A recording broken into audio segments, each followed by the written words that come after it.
दीप प्रज्वलित करावा।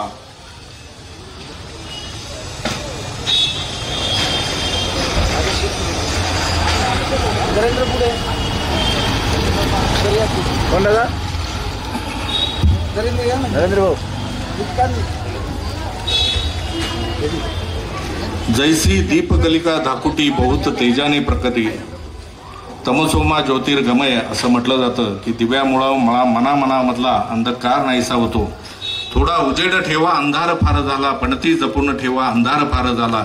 आली चहुदिशांनी तुफान विस्मृतींचे, नाती जपून ठेवा अंधार फार झाला।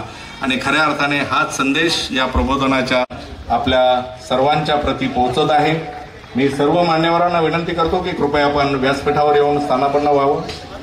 त्यामध्ये यांना आपण सन्मानित करत आहोत। मी या व्याख्यानमालेचे मुख्य संयोजक माजी नगरसेवक मारुती भापकर यांना विनंती करतो की कृपया आपण नितीन बानुगुडे पाटील यांना सन्मानित करावं।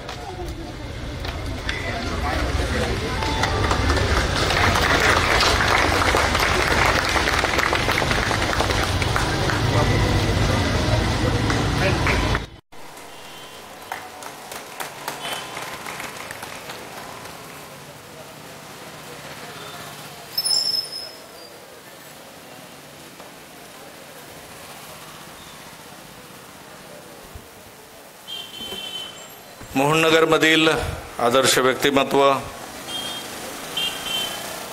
कैलासवासी मधुकरराव बाबर यांचा वसा आणि वारसा चालवत उद्योग क्षेत्रामध्ये भरारी घेणारे ज्येष्ठ बांधकाम व्यावसायिक सागरजी धुमाळ हे आजच्या कार्यक्रमाचे अध्यक्षस्थान भूषवत आहेत। त्यांनाही आपण सन्मानित करत आहोत। मी प्रकाश हगवणे यांना विनंती करतो की कृपया आपण सागर धुमाळ यांना सन्मानित करावं।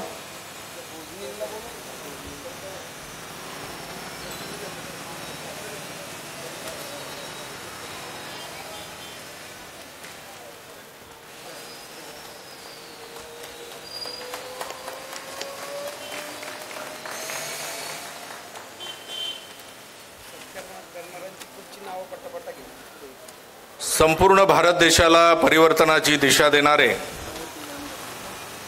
जननायक ज्येष्ठ समाजसेवक अण्णासाहेब हजारे यांचे अनुयायी असणारे या परिसरातील ज्येष्ठ उद्योजक भगवानराव पठारे यांनाही सन्मानित करत आहोत। रामभाऊ नलावडे कृपया आपण भगवानरावांना सन्मानित करावं। नारायणराव बैरवाडे यांना विनंती आहे की कृपया आपण राजूजी दुर्गे आपणही व्यासपीठावर यावं।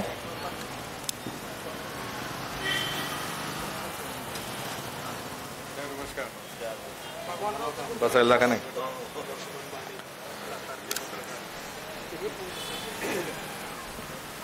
या पुढचा सन्मान करण्यासाठी शरद थोरात यांना विनंती आहे कृपया आपण व्यासपीठावर यावं। पिंपरी चिंचवड महानगरीचे माजी नगरसेवक आणि सध्या स्वामी समर्थ सेवा प्रतिष्ठानच्या माध्यमातून सामाजिक कार्य करणारे सन्माननीय नारायणराव बहिरवाडे यांनाही सन्मानित करण्यात येत आहे। शरदराव थोरात यांना विनंती आहे की कृपया आपण नारायणराव बहिरवाडे यांना सन्मानित करावं। पुढचा सन्मान करण्यासाठी विक्रम पवार यांना विनंती आहे की कृपया आपण पुढचा सन्मान करण्यासाठी यावं।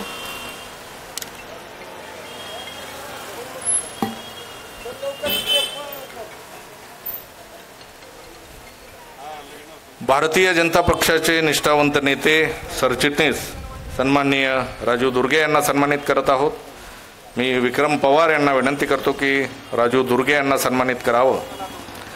पुढचा सन्मान करण्यासाठी जितेंद्र छाबडा यांनी व्यासपीठावर यावं आणि आपल्या हस्ते या ठिकाणी 2 सन्मान होणार आहेत। जितेंद्र छाबडा हे काँग्रेसचे निष्ठावंत कार्यकर्ते आहेत आणि सामाजिक कार्यामध्ये अग्रेसर आहेत। त्यांना मी विनंती करतो की या ठिकाणी सावित्रीबाई फुले शाळेचे संचालक आयुषजी निंबारकर यांना सन्मानित करावं।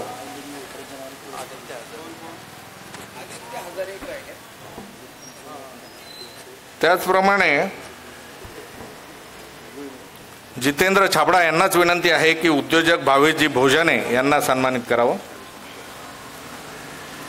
आदित्य हजारे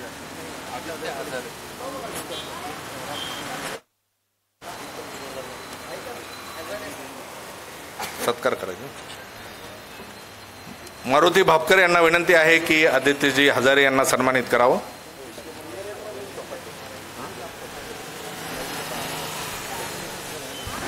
आत्ता जो जितेंद्र छाबडा यांनी सन्मान केला, मी म्हटलं ते काँग्रेसचे निष्ठावंत कार्यकर्ते आहेत, तर त्यांच्याच पक्षाचे ते वरिष्ठ उपाध्यक्ष आहेत नरेंद्रजी बनसोडे.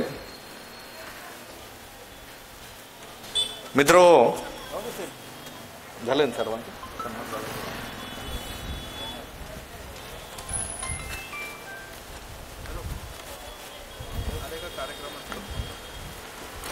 समाजकारणामध्ये आणि राजकारणामध्ये नेहमी तरुणांनी आलं पाहिजे आणि सक्रिय तरुण हे राजकारण आणि समाजकारणामध्ये आले पाहिजेत.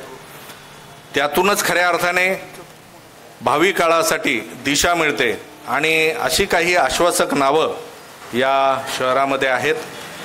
उद्योगामध्येही नवीन पिढीतले आश्वासक नावं आहेत. असंच एक आश्वासक नाव असणारं या पिंपरी चिंचवड शहरामधील ज्येष्ठ बांधकाम व्यावसायिक सागरजी धुमाळ हे आजच्या कार्यक्रमाचं अध्यक्षस्थान भूषवत आहेत. मी मारुतराव तुम्हाला हे करायचं प्रस्तावित. सागरजी धुमाळ यांना विनंती आहे की कृपया आपण अध्यक्षीय भाषण करावं आणि मग लगेचच आपण आजच्या या तृतीय पुष्पाला सुरुवात करणार आहोत.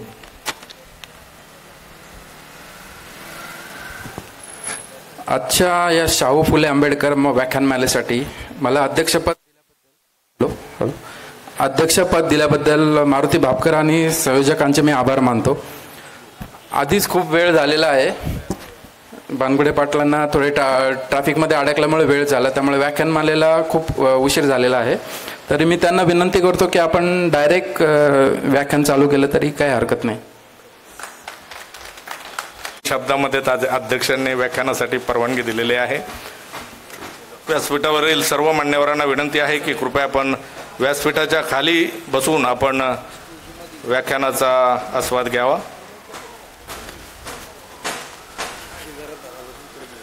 नाही, हे आधी घ्यायचं का मी आधी बोलतो?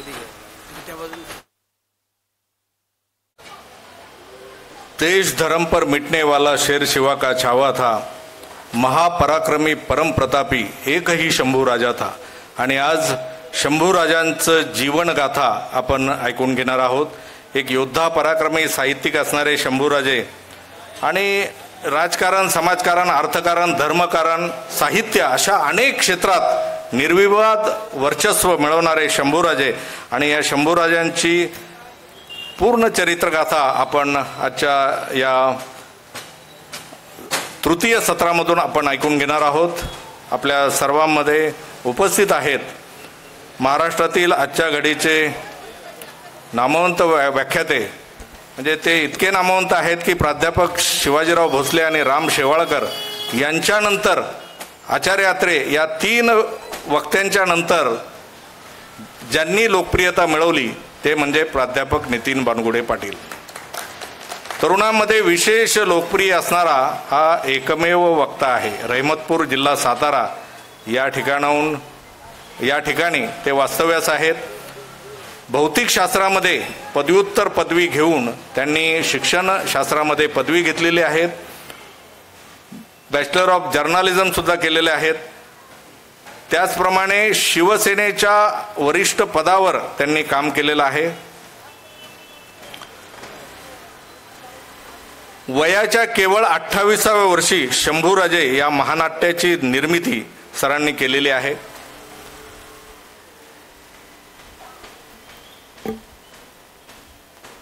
त्यांचं आपण यूट्यूबवर लाखोंचे व्ह्यूज त्यांच्या प्रत्येक व्याख्यानाला असतात. फेसबुकवर सुद्धा त्यांचे 10 लाखापेक्षा जास्त फॉलोअर आहेत. छत्रपती शिवाजी महाराज, धर्मवीर संभाजी महाराज, स्वराज्य सौदामिनी, राजमाता जिजाऊ असे अनेक विषयांवर ते व्याख्यानं देतात. जगणं समाजासाठी, नातं संस्काराचं अशा सामाजिक विषयांवर सुद्धा त्यांची व्याख्यानं ही प्रसिद्ध आहेत. यशवंतराव चव्हाण, शाहू महाराज अशा महापुरुषांबद्दल सुद्धा त्यांनी व्याख्यानं दिलेली आहेत. डॉक्टर बाबासाहेब आंबेडकर यांच्यावरती व्याख्यानं दिलेली आहेत.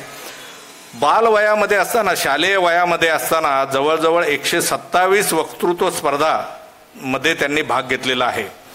आणि शंभूराजे आणि वंदे मातरम आदी महानाट्यांची त्यांनी निर्मिती केलेली आहे. त्यांची काही पुस्तकं सुद्धा ही बेस्ट सेलर पुस्तकं म्हणता येतील अशी आहेत. त्यामध्ये यशाचा पासवर्ड, राजकार्य धुरंधर शंभू छत्रपती, रौद्र, काही जनातले काही मनातले अशी पुस्तकं आणि अनेक ठिकाणी त्यांनी स्तंभलेखन आणि सदर लेखन सुद्धा केलेलं आहे.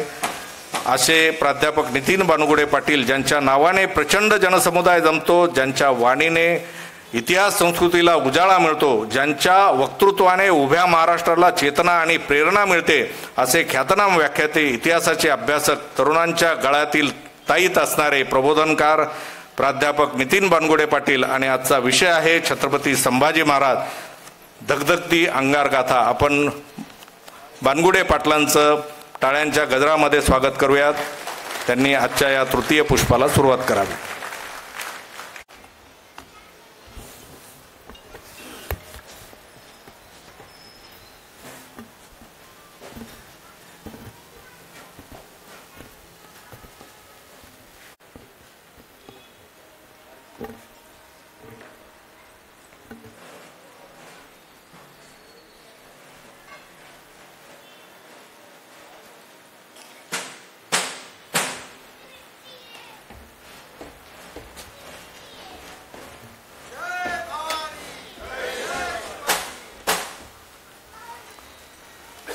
जय भवानी तरुण मंडळ यांच्या वतीनं आयोजित शिवशाहू फुले आंबेडकर लोकमान्य व्याख्यानमाला,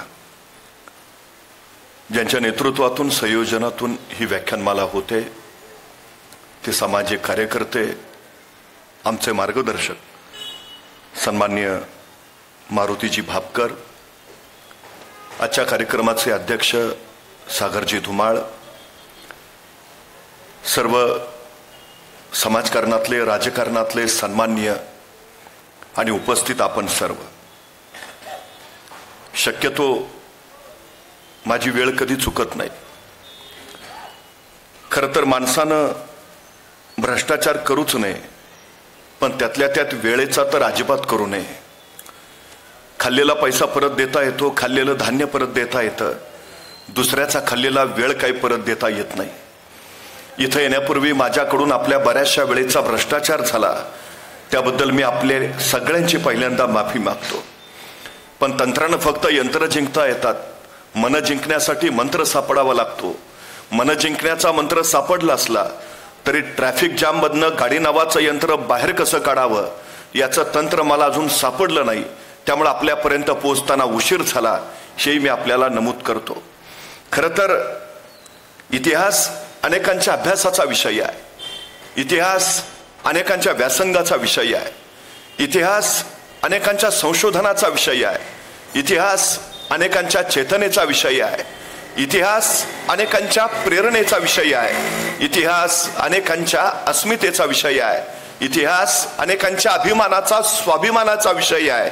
इतिहास काही करू पाहण्याचा, करून दाखवण्याचा, काही घडवण्याचा, घडवू पाहण्याचा आशय आहे.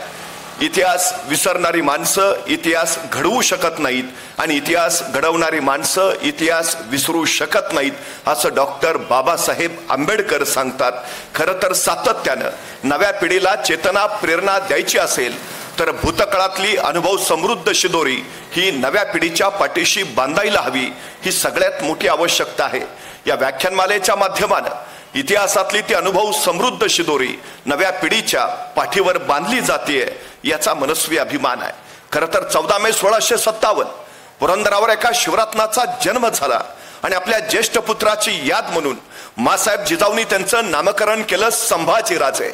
बघता बघता संभाजी राजांच्या बाललीलांनी सगळ्यांची मनं हरकू लागली, पण त्याच वेळी नियतीनं गलती केली.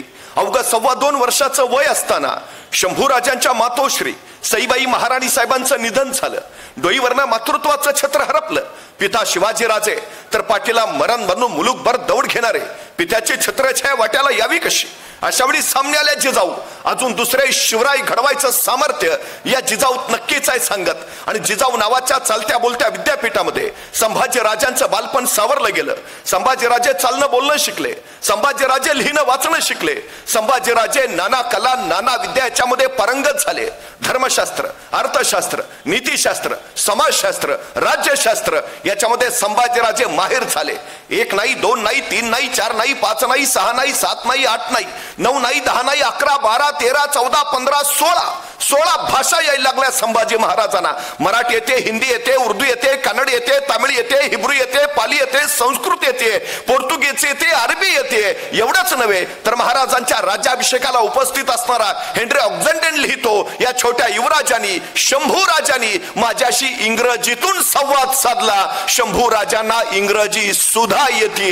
नुसत्या या भाषा येतच नाहीयेत, या अनेक भाषांमधून संभाजी महाराजांनी काही काव्यग्रंथांची रचना केली. राजकारणाची चर्चा करणारा बुधभूषणम, नायिका भेद, नखशिका तर अध्यात्माची चर्चा करणारा 7 शतक हे संभाजी राजांनी लिहिलेले काही ग्रंथ आहेत. वयाच्या 14व्या वर्षी बुधभूषणम या ग्रंथामध्ये श्री गणेशाचं संस्कृत मधून वर्णन करताना संभाजी महाराज लिहितात, पद पदम पत्र समचरण जंग जिमी कनक कर बकर ना विललित गभीर उदर लंबित विशालवर उरार्गदेत मंडित एक दंत रुसुंड लवत हलकमत. हे संभाजी महाराजांनी वयाच्या 14व्या वर्षी संस्कृत मधून श्री गणेशाचं केलेलं वर्णन आहे. नुसती बुद्धीची झेप तर उच्च होतीच, पण व्यायामाची आवड सुद्धा जोपासली. मलकाम, भालाफेक, दानपट्टा, घोडेस्वारी याच्यामध्ये संभाजीराजे माहेर झाले. तत्कालीन काळात घोड्याला बेबान पळवणारा आणि रणांगणात एका पायावर वळवणारा एकच योद्धा होऊन गेला. त्या योद्ध्याचं नाव होतं संभाजी महाराज. ही कला परत दुसऱ्या कुणाला कधी जमलीच नाही. बघता बघता संभाजीराजांचं वय झालं 8.5 वर्ष आणि त्याच वेळी महाराष्ट्रावर मिर्झा राजा जयसिंहाचं आगमन झालं. राजांना नाईलाजानं तह करावा लागला, पण त्याच वेळी मिर्झा उद्गारला, राजे आपले पुत्र संभाजी राजे आमच्याकडे ओलीस म्हणून राहतील आणि स्वराज्यासाठी रयतेसाठी या राजांनी आपला पुत्र डावावर लावला. वयाच्या 8.5व्या वर्षी संभाजी राजे मोगलांकडे ओलीस राहिले नव्हे, वयाच्या 8.5व्या वर्षी संभाजी राजांचा प्रत्यक्ष राजकारण प्रवेश झाला. यथाकाल औरंगजेबाचा 50वा वाढदिवस आग्र्यात मोठ्या थाटात साजरा होणार होता. सगळ्यांना निमंत्रण धाडली. जसं निमंत्रण शिवरायांना आलं तसंच मनसबदार म्हणून शंभूराजांना सुद्धा आलं. पण त्याच वेळे एका पित्याला जाणवलं, 8.5 वर्षाचा पुत्र आहे, कसं न्यावं त्याला? या मुलकापासून त्या मुलकापर्यंतचा वैराण वनवास सोसेल, ऊन वारा वादळ पाऊस हा पोर कशी टक्कर घेईल? पण त्याच वेळी शिवरायांच्या लक्षात आलं, शंभूराजे म्हणजे एकट्या शिवरायांच्या पोटाला पोर नाही, तो सह्याद्रीच्या कुशीत आणि महाराष्ट्राच्या मुशीत जन्माला आल्या मराठ्याचा पोर आहे. ते धैर्य, ते शौर्य त्याच्यातही आहेच. पण या निमित्तानं मुघली रियासतीचा, मुघली दरबाराचा, मुघली राजकारणाचा संभाजी राजांना अगदी जवळून अभ्यास करता येईल म्हणून महाराजांनी त्यांना सोबत घेतलं आणि या मुलकापासून आग्र्या मथुरेपर्यंतच्या त्या मुलकापर्यंतचा वनवास सोसत शंभूराजे आग्र्यात पोहोचले. यथाकाल महाराज औरंगजेबाच्या दरबारात हजरही झाले, पण इथंच औरंगजेबानं जहरी चाल टाकली. राजांना मागच्या रांगेत उभा केलं आणि महाराष्ट्राचा स्वाभिमान उफाळला. भर दरबारात राजाने औरंगजेबाला फटकारलं. असा अपमान शहनशाहिंदोस्ता आलम गाजगे औरंगजेबचा कुणी केला नव्हता, तो सह्याद्रीच्या नरसिंहाने केला. राजे त्या दिवसानंतर परत कधी औरंगजेबाच्या दरबारात गेले नाहीत. पण 9 वर्षाचे शंभूराजे मात्र औरंगजेबाच्या दरबारात येत जात राहिले. एके दिवशी भर दरबारात औरंगजेबानं या 9 वर्षाच्या शंभूराजांना विचारलं, शंभूराजे आपण उत्तम कुस्ती खेळता असा मी जाणून आहे, आपण उत्तम मल्लविद्या जाणत असा मी जाणून आहे. मग शंभूराजे आमच्या दरबारात सुद्धा चांगले चांगले मल्ल आहेत, आमच्या दरबारातल्या एखाद्या मल्लाशी कुस्ती खेळाल का? तसा 9 वर्षाचा छावा काढला. आम्ही फक्त आमच्या लायकीच्या मल्लाशीच कुस्ती खेळतो आणि तुझ्या दरबारात माझ्या लायकीचा एकही मल्ल नाही. हे सबब महाराष्ट्राचं पाणी होतं. शंभूराजांनी स्वतःच्या स्वाभिमानाची चुणूक औरंगजेबाला दाखवली होती. याच वेळी औरंगजेबानं शंभूराजांना एक हत्ती भेट म्हणून दिला आणि दिलेर खानाला या 9 वर्षाच्या शंभूराजांची गंमत करायची लहर आली. दिलेर खान शंभूराजांना म्हणाला, शंभूराजे ये इतना बड़ा हाथी आप दख्खन कैसे ले जाओगे? आणि 9 वर्षाचे शंभूराजे दिलेर खानाला प्रत्युत्तर देत म्हणाले, दिलेर खा साहब हाथी चला कर ले जाएंगे, नहीं तो उस पे बैठ के जाएंगे। लेकिन दिलेर खान साहब, आपने हमारे सुलूक में जो 23 किले लिए हैं, वो आप दख्खन से दिल्ली कैसे लाओगे? शंभू राजाचं हे उत्तर ऐकून दिलेर खान वरमला. पण त्याच वेळी औरंगजेबाची जहरी चाल शिवरायांच्या गळ्याभोवती आवळू लागली होती. फौलाद खानाची फौलादी मिठी शिवरायांना ठार मारायचा बेताकत होती. महाराज नजर कैदेत होते, बाहेर पडू शकत नव्हते. पण शंभूराजे मात्र औरंगजेबाच्या महालापासून ते कुंभाराच्या वाड्यापर्यंत बिंधोक येत जात होते. अखेर सुटकेच्या चालीच्या सगळ्या जबाबदाऱ्या राजांनी शंभूराजांवर सोपवल्या आणि जे स्वप्नातही शक्य होणार नाही ते सत्यात उतरवून महाराष्ट्राचा नरसिंह निसटला, औरंग्याच्या हातावर तुरी देऊन निसटला. पण आपल्या एकुलत्या एक पुत्राला मागं ठेवून यावेळी एका पित्याचं काळीच व्याकुळ नसेल, एका पित्याचा जीव गलबला नसेल. अरे 9 वर्षाचा पोरा कसं ठेवावं माग? मरणाच्या दारात, मृत्यूच्या गोटात, औरंग्याच्या पुढ्यात जर काय भलतं सलतं झालं तर? पण त्याही पेक्षा महाराजांना एक प्रश्न होता. ऐन निरोपाच्या क्षणी जर एवढ्याशा शंभूराजांनी विचारलं असतं, आबासाहेब आम्हाला सोडून एकटेच जाणार? दर्या सुद्धा हटला असता, माग धरणीकंप झाला असता, कोसळला असता आभाळ. जर विचारलं असतं शंभूनी, आबासाहेब आम्हाला सोडून एकटेच जाणार? पण त्या निरोपाच्या क्षणी हा 9 वर्षाचा पोर आपल्या पित्याचा हात हातात घेऊन धीरोदात्तपणे सांगत होता, आबासाहेब आमची फिकीर करू नका, आमच्यापेक्षा महाराष्ट्राला आपली गरज अधिक आहे. आपण बिंधो किया. आणि पुत्याला जाणीव झाली, पुत्र जाणता झालाय. यथाकाल राजे राजगडावर पोहोचले आणि राजगडावर पोहोचल्या महाराजांनी वार्ता उठवली, वाटेत शंभूराजांचं निधन झालं. वयाच्या 9व्या वर्षी शंभूराजांच्या पाठीला जे मरण बांधलं गेलं ते इंद्रायणी भीमेच्या तीरावर मरणाला निधड्या छातीनं सामोरं जाईपर्यंत ते मरण शंभूराजांची सोबतच करत राहिलं. राजगडावर शंभूराजांचे अंत्यविधी झाले. मासाहेब जिजाऊ रडून रडून थकल्या. हा सगळा काळीच दाह राजे आतले आत सोसत होते. धड बोलता येत नव्हतं, मनीचं गुज खोलता येत नव्हतं. राजाने टाकली होती एक छोटी छलांग आणि तिनंच काम केलं. शंभूराजांचं वाट्यात निधन झालंय ही वार्ता औरंगजेबाला कळाली आणि औरंगजेबानं पाठलाग थांबवला. सबब मथुरेत असलेल्या शंभूराजांना काशीपंतांच्या बरोबर सुखरूप महाराष्ट्रात आणता आलं. पण गेलेले शंभूराजे वेगळे होते, परत आलेले शंभूराजे आता झाले होते वेगळे. जाणते परिपक्व मुघली रियासतीचा जवळून अभ्यास केलेले. यथा काल महाराजांनी परत आलेल्या शंभूराजांना दान प्रमुख म्हणून जबाबदारी सोपवली. मंत्र्यांच्या विरोधाचे खटले यायचे, त्याचे निकाल आता शंभूराजे आपल्या न्यायालयापुढे देऊ लागले. बघता बघता संभाजीराजांचं वय झालं 14 वर्ष. एके दिवशी महाराजांनी विचारलं, शंभूराजे आपण लेखणी तेच चालवता, पण आपली तलवार आणि कडाडला छावा आज्ञा द्यावी आबासाहेब. आणि आज्ञा सुटली. गुजरात खंबात प्रांत टिपण्याची. काळ्या कबिने ढगामध्ये पाण्याचा लोट उरात घ्यावा, तसा शौर्याचा लोट उरात घेऊन छावा कोसळला. गुजरात टिपलं, खंबात लुटलं. मामे जादूराव खसे कैद केले. शंभूराजांच्या युद्ध नीतीनं अनेकांच्या नजरा विस्फारल्या. बघता बघता खाशी जीत मिळाली. वार्ता राजांना कळाली आणि कळाले राजे द्या पत्ती तोफांना, आमचा बछडा खाशी जीत घेऊन येतोय. आणि स्वराज्यावर शंभूराजांच्या पराक्रमाची पहिली मुद्रा उमटली. मग मात्र महाराज फक्त मोहिमा खायचे आणि रणमैदानावर शंभूराजे झुंजायचे. शंभूराजांच्या शौर्यानं पराक्रमानं बघता बघता स्वराज्याच्या उभार सीमा वाढू लागल्या. स्वराज्य संवर्धित होऊ लागलं. खर तर सगळ्यात महत्वाची गोष्ट आहे, ॲबे करे नावाचा फ्रेंच प्रवासी असेल ही तो या छोट्या युवराजाच्या हाताखाली लढण्यात त्यांच्या सैनिकांना कोण धन्यता वाटते? असं भाग्य ज्याच्या वाट्याला त्याला जीत लांब नसते. आणि शंभूराजे त्यांच्या पराक्रमानं जणू हे सिद्ध करत होते की ते फक्त जिंकण्यासाठीच जन्माला आलेत. शंभूराजांच्या पराक्रमाचा वारू बेगुमान दौडत होता. स्वराज्य संवर्धित होतं. वय झालं 17 वर्ष. महाराष्ट्र त्यावेळी आनंदानं नाहून गेला होता. रायगड तर अगदी ओलाचिंब झाला होता.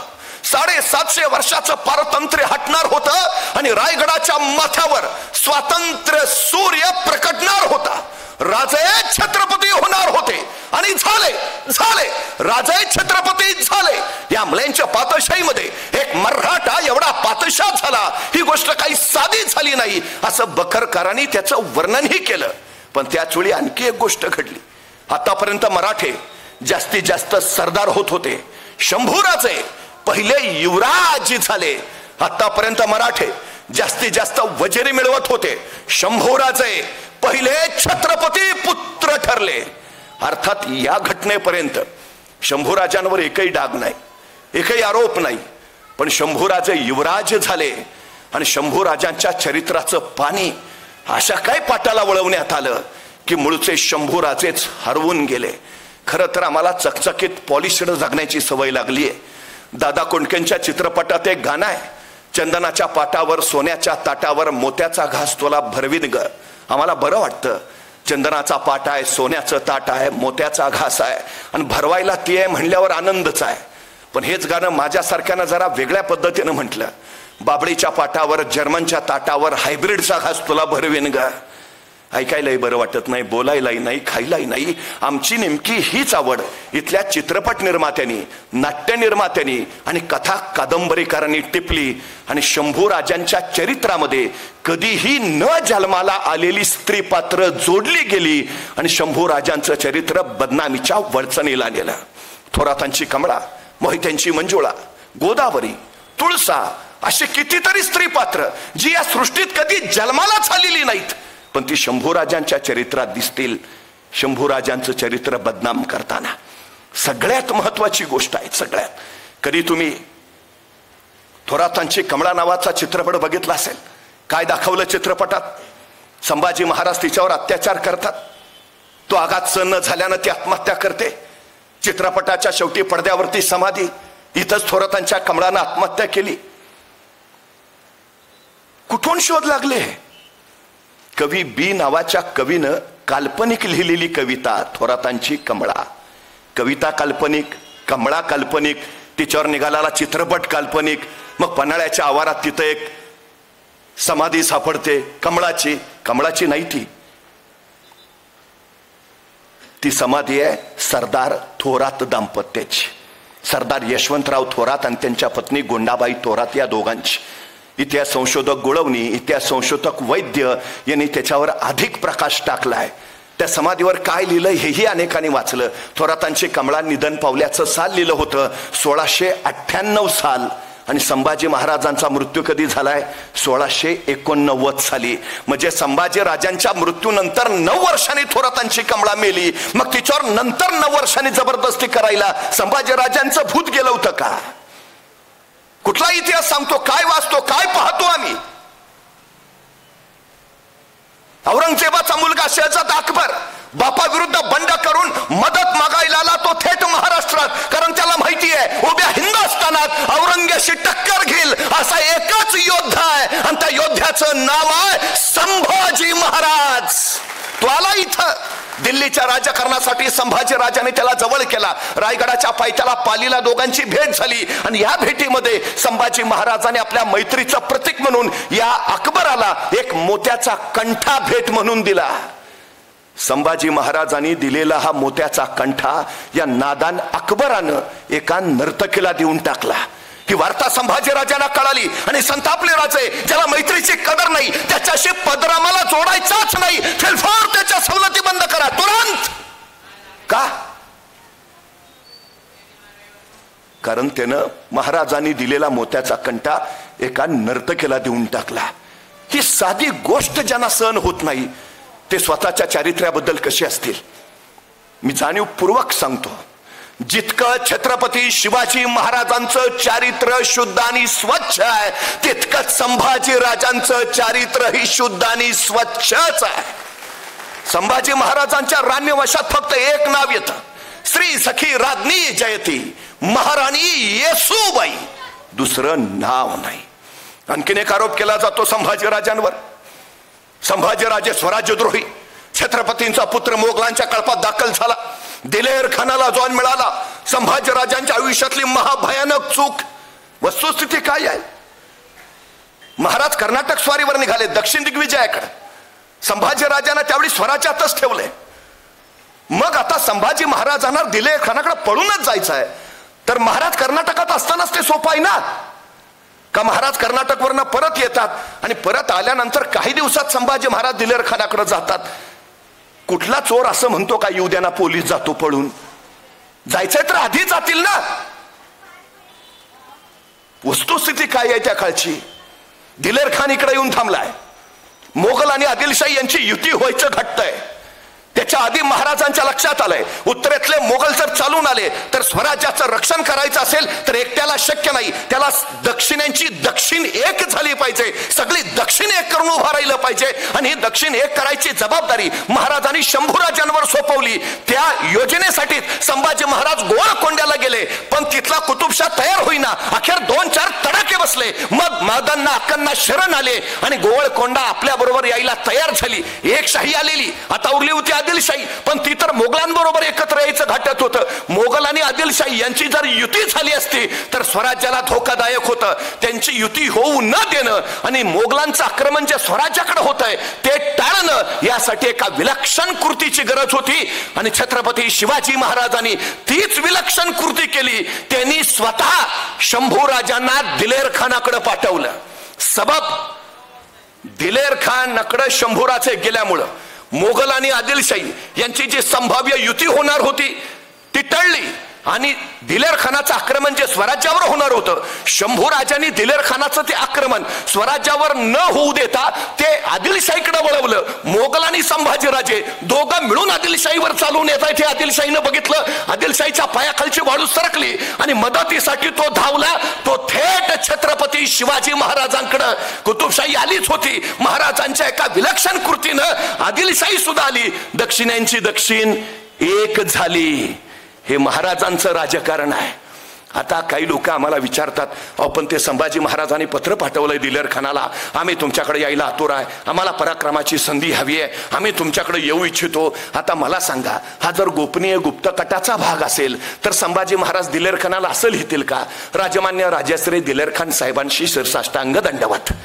त्याचं काय झालंय, आमचे आबासाहेब नुकतेच कर्नाटकवरनं परत आलेत, आमची शस्त्र मोडलीत, सैन्य थकलंय, आम्ही काही इतक्या तुमच्या बरोबर लढू शकत नाही. मग आमचे आबासाहेब आम्हाला असं म्हणाले, शंभूराजे करता का असं, जाता का दिलेर खानाकडं, जावा जरा 1-1.5 वर्ष त्याला गाफील ठेवा, तोपर्यंत आम्ही इकडची तयारी उरकतो, झाली की तुम्हाला कळवतो, मग या माघारी. मग दिलेर खान साहेब कसं काय वाटतोय आमचा प्लॅन तुम्हाला, मग येऊ का तुमच्याकडं, काय म्हणताय तुम्ही? अरे काय प्रकार आहे. आणि महाराजांचं राजकारण असंच राहिलंय कायम. ते गणेवाडीला जातो म्हणून सांगतात आणि सुरतेची स्वारी करून येतात. ते शंभूराजांचं वाटेत निधन झालं म्हणून सांगतात आणि शंभूराजांना सुखरूप महाराष्ट्रात आणतात. आताही महाराजांनी तेच राजकारण केलंय. जिथं जिथं महाराजांनी स्वराज्याच्या संदर्भातली जबाबदारी शंभूराजांवर टाकली, ती जबाबदारी शंभूराजांनी लीलया पार पाडली. ही सगळ्यात महत्वाची गोष्ट आहे. सगळ्यात. आणखीन एक आरोप शंभूराजांवर. शंभूराजे राजाराम महाराजांच्या लग्नाला उपस्थित नव्हते, महाराजांच्या आजारपणात उपस्थित नव्हते. का? कारण ते पन्हाळ्याला कैदेत होते. चूक. शंभूराजे कधीही कुठेही कैदेत नव्हते, ही वस्तुस्थिती. मग ते राजाराम महाराजांच्या लग्नाला का नव्हते? कारण ते बुर्हानपुराच्या स्वारीत लढण्यात गुंतले होते आणि लढणाऱ्या माणसाला कुणाच्या लग्नाची किंवा आजारपणाची बातमी दिली तरी काही उपयोग नाही. का मला सांगा, आता संभाजीराजे बुऱ्हाणपूरला शत्रू बरोबर लढतायत, इकडे राजाराम महाराजांचं लग्न आहे आणि मिळाली पत्रिका संभाजी महाराजांना. मग काही संभाजी महाराज शत्रूला असं म्हणणार होते का, जरा थांबूया का 8 दिवस, भावाचं लग्न आहे, उरकतून येतो मग बाकीचं लढो. अहो कसं शक्य आहे? साधारण मार्चच्या शेवटच्या आठवड्यात शंभूराजे परत आलेत आणि रायगडावर अवघ्या काही दिवसात 3 एप्रिल 1680 महाराज साहेबांचं निधन झालंय. स्वराज्य संस्थापक नापरतीच्या मोहिमेवर चालते झाले. खर तर त्याच वेळी रायगडावर कुटील डाव आखला गेला. शंभूराजे स्वबुद्धीनं चालणारे, शंभूराजे निर्णय क्षमता असणारे, शंभूराजा धर्मपंडित, संस्कृत पंडित, शंभूराजे शौर्यशाली पराक्रमी, हे शंभूराजे महाराज असतानाच आपल्याला जुमानीत नव्हते. आता जर शंभूराजे छत्रपती झाले तर आपली इथं काहीही किंमत राहणार नाही अशी भीती काही मंत्र्यांना वाटली. त्यामुळे काही करून शंभूराजे गादीवर येताच कामा नयेत असा डाव त्यांनी आखला. शंभूराजांपेक्षा राजाराम महाराज गादीवर आले तर राजाराम महाराज अल्पवयी आहेत. सबब स्वराज्याच्या चाव्या आपल्याच हातात येतील, कारभार आपल्याकडं. डाव टाकला गेला. कराडला त्यावेळी सरसेनापती हंबीरराव मोहिते होते. मंत्रीगणांनी हंबीरराव मोहितेंना निरोप पाठवला, संभाजीराजांना कैद करायचे आहे, ससैन्य तयार राहा. त्यांचा होरा असा की राजाराम महाराज म्हणजे हंबीरराव मोहितेंचे सख्खे भाचे, कुठल्या मामाला वाटणार नाही आपला भाचा गादीवर येऊ नये. त्यामुळे हंबीरराव मोहिते आपल्या सोबतच असतील. आणि हंबीररावांनी केलंही तसेच. त्या मंत्र्यांना सरळ निरोप पाठवला, या मी तयारच आहे, जाऊ शंभूराजांना कैद करायला. मंत्री आनंदाने उड्या मारत आले, कराडला पोहोचले आणि इथंच हंबीररावांनी चाल उलटवली. आल्या मंत्र्यांनाच काढण्या चढवल्या, सगळे कैद केले. आणि हे सगळे फितूर हंबीरराव मोहितेंनी पन्हाळ्यावर नेऊन शंभूराजांच्या पायावर घातले. आणि कडाडले हंबीरराव ही घ्या नादान हरामजाद माणसं, राजे जाऊन अजून 11 दिवस नाही झाले आणि त्यांच्या पोटच्या गोळ्याला कैद करालीत. ही फितूर जमात घ्या ताब्यात. सगळे फितूर कैद केले, सगळे. पण हंबीररावांचा हा सगळा पवित्रा बघितल्यावर शंभूराजांना मात्र एक प्रश्न पडला. तिने विचारलं, मामासाहेब आपले भाचे राजाराम महाराज गादीवर येत असताना आपण त्यांच्या पाठीशी उभा राहायचं सोडून आपण आमच्या पाठीशी कसं आहे? आणि हंबीरराव मोहिते म्हणाले, ह्या सगळ्या डावाची कल्पना सोयराबाई राणी सरकारांनी आम्हाला आधीच दिली होती. आणि त्यांनी सांगितलं होतं, शंभूराजांच्या केसालाही धक्का लागता कामा नये.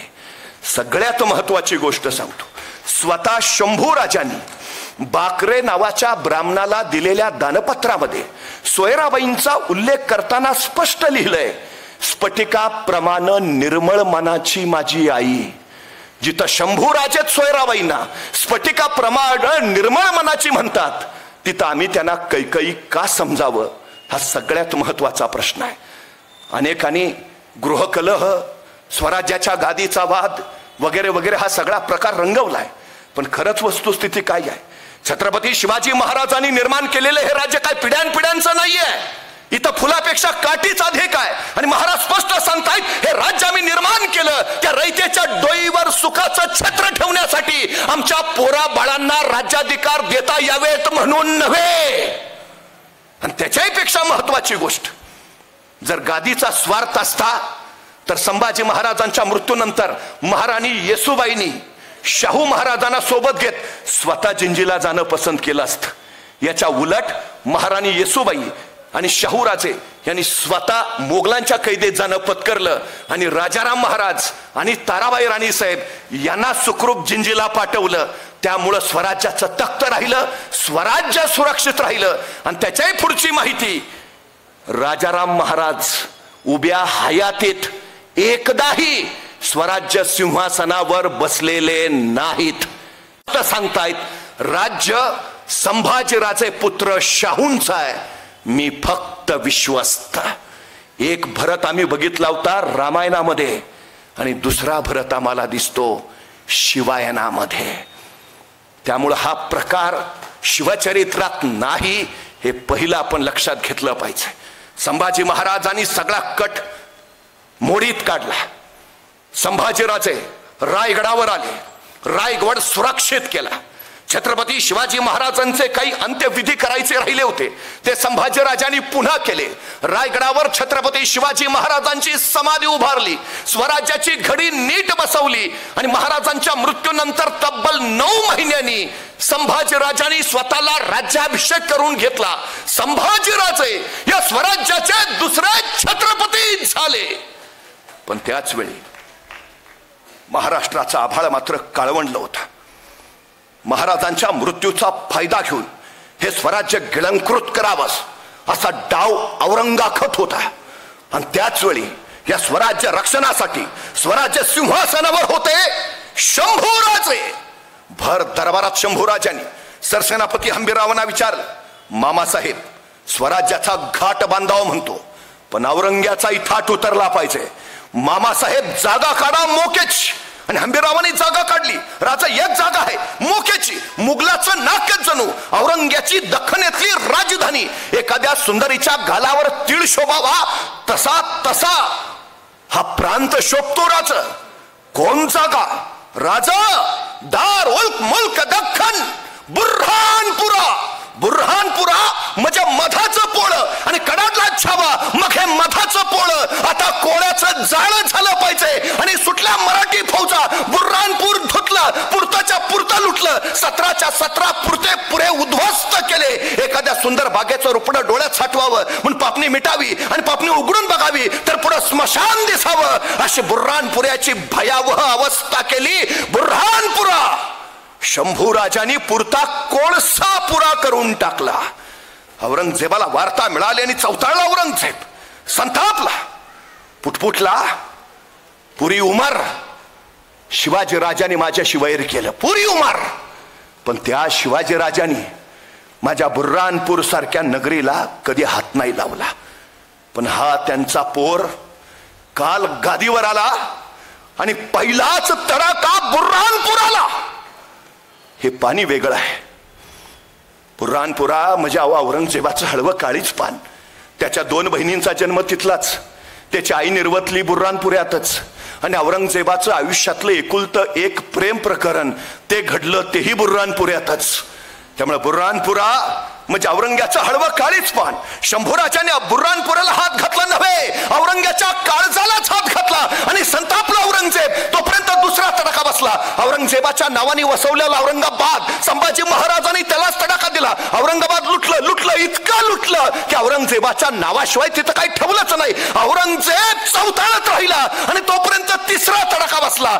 औरंगजेबाचा मुलगा शहजादा अकबर बापा विरुद्ध बंडखोरीत मदत मागायला आला. तो थेट संभाजी राजांकडे. या अकबराला पत्करणं म्हणजे औरंग्याला खुलं आव्हान देणं आणि आव्हानाला पाठ दाखवणं हा गुण शंभूराजांच्या रक्तातच नव्हता. उद्याच्या राजकारणासाठी त्यांनी अकबराला जवळ केलं आणि जणू औरंग्याच्या शेपटीवरच पाय पडला आणि चौताळला औरंगजेब. उचलली त्याने आपली पावलं खाशी दख्खनेकडं आणि खोळंबला काळ. काय काय काय घडेल? औरंग दख्खन गिळणार का छावा औरंग्याला? खोळंबला काळ. काय घडेल? काय? औरंगजेब कुणी साधा नाही बरं. आशिया खंडातलं सगळ्यात मोठं साम्राज्य म्हणजे औरंगजेबाचं आहे आणि आशिया खंडातलं सगळ्यात छोटं राज्य म्हणजे शंभूराजांचं आहे.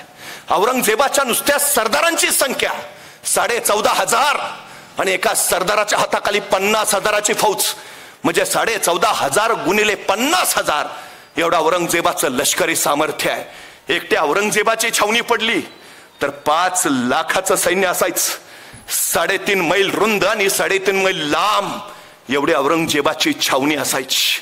औरंगजेबाचा त्यावेळी एका वर्षाचा वार्षिक महसूल होता 2300 कोटी आणि शंभूराजांच्या स्वराज्याचा वार्षिक महसूल कसा बसा 1 कोटी. औरंगजेब 73 वर्षाचा आणि शंभूराजे उन्यापुऱ्या 23 वर्षाचे. मनभर औरंगजेब निघाला कणभर स्वराज्यात चिरडायला.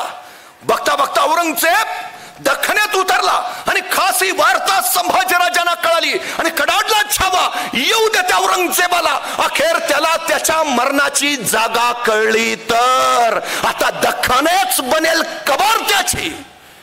दख्खनेत उतरलेल्या औरंगजेबानं आपले सगळे सरदार स्वराज्यावर धडायला सुरुवात केली. सर बुलंद खान, अली खान, फतेह खान, रामसिंग हाडा, भीमसिंग हाडा, शहजादा आजम, मुअज्जम, बेदार बख्त जो बाजूनी स्वराज्य कैचीत पकडलं आणि खासे 23 वर्षाचे शंभूराजे घोड्यावर मान टाकून स्वराज्य रक्षणासाठी दौडत राहिले. दिवसाच्या 24 तासातले 20 तास घोड्यावर मान टाकून दौडतायत, लढतायत. प्रसंगी शाडूच्या मातीच्या भाकरी खातायत पण स्वराज्यासाठी झुंजतायत, कडाडतायत. तलवारीच्या टोकावर भाकरी भाजतात मराठे. औरंग तुला भाजायला वेळ नाही लागणार. अरे त्या धगीनच गारद झाला औरंगजेब. चोहो बाजूला फक्त शिकस्तहार आणि पराभव.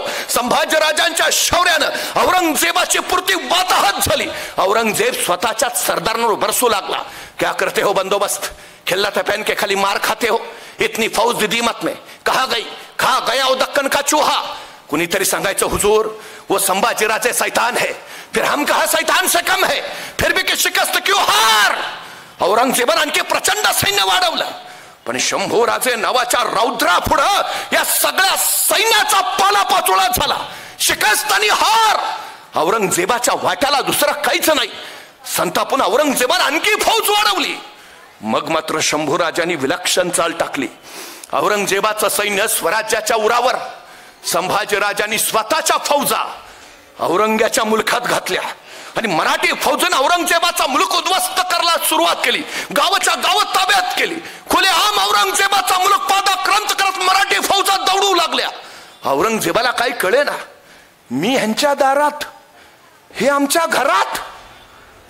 त्यांनी बहादूर खानाला मराठ्यांचा पाठलाग करायला पाठवलं.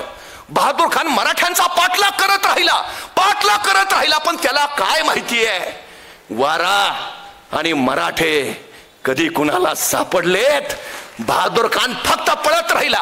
एके दिवशी मराठ्यांनी बहादूर खानचा हत्तीच पळवला. पण काय पळायचा इथे, एवढी वाताहत करून टाकलेली औरंगजेबाची संभाजीराजांनी औरंगजेबाला सुचेना करावं तरी काय. तिथं टाका घालावा तर मराठे तिथं उसवून ठेवतायत, तिथं शिवायला जावं तर तिथं फाडून टाकलंय, तिथं टाका घालावा तर इकडं लखतर, पुरती आबरूची लखतर करून टाकली होती औरंगजेबाच्या. औरंगजेबाला असं वाटलं होतं संभाजीराजे म्हणजे शिवाजी राजांचा नादांत तनशील वारीस, चुटकीसरशी चुरगाळू आणि दक्कन घशात घालू. पण संभाजी महाराजांचा पहिलाच तडाखा असा बसला की औरंगजेबाला स्वतःचं अनुमान दुरुस्त करून घ्यावं लागलं. हे पाणी काही वेगळंच आहे. औरंगजेब मग मात्र आणखी वेगळ्या पद्धतीनं काम करू लागला. त्यांनी जंजिऱ्याच्या सिद्धीला स्वराज्याच्या विरोधात उठून बसवला. इंग्रजांना हाताशी धरलं. पोर्तुगीजांना स्वराज्यावर चाल करायला सांगितलं. एक नाही, दोन नाही, तीन नाही, तब्बल 12 आघाड्या शंभूराजांच्या विरोधात औरंगजेबानं उघडल्या. आणि या 12 आघाड्यांशी निकराची पंचे फोड करत सेना धुरंधर शंभूराजे दौडत राहिले. एकीकडे रणावरची लढाई होतीच, रणमैदानावर झुंजावं लागतच होतं. पण त्याच वेळी शंभूराजांवर एकदा नव्हे, दोनदा नव्हे, 3दा विषप्रयोग झाले, फितूर सापडले. मग मात्र त्या साऱ्यांना संभाजीराजांनी हत्तीच्या पायी दिले. जे केलं ते योग्यच. रक्षकच जेव्हा भक्षक होतात त्यावेळी राजाला तक्षक बनवून त्यांना संपवावंच लागतं. शंभूराजांनी तीच राजनीती पार पाडली. पावसाळा तोंडावर होता. औरंगजेबाचं सैन्य पावसाळ्यात अंगणात अजगर पसरल्यासारखं पसरलं होतं. पण औरंग्यासारख्या कडेकाळाशी झुंजायचं तर बळ हवं, सामर्थ्य हवं, त्यासाठी संपत्ती हवी. आणि म्हणूनच संभाजी महाराजांनी एक विलक्षण डाव टाकला. अंगणात पसरलेल्या औरंग नावाच्या अजगराच्या अंगावरनं उडी घेतली आणि संभाजी महाराजांनी धडक मारली तिथे कर्नाटकला. मैसूर काबीज केलं. चिकदेवरायला तडाखा दिला. कर्नाटक मधले अनेक प्रांत संभाजी महाराजांनी काबीज केले. तिथून संभाजी महाराज तंजावरला गेले. व्यंकोजी राजांना सोबत घेतलं आणि व्यंकोजी राजांच्या फौजेसहित संभाजी महाराज दक्षिण जिंकत निघाले. संभाजीराजे पोहोचले आंध्र प्रदेशात. आंध्रातले 80 राजे संभाजीराजांनी मांडलिक केले. तिथून संभाजी महाराज वळाले तामिळनाडूमध्ये. तामिळनाडूतला कावेरीच्या तटावरचा पाषाणकोट शंभूराजांनी जिंकला. पाषाणकोटवर भगवा फडकला.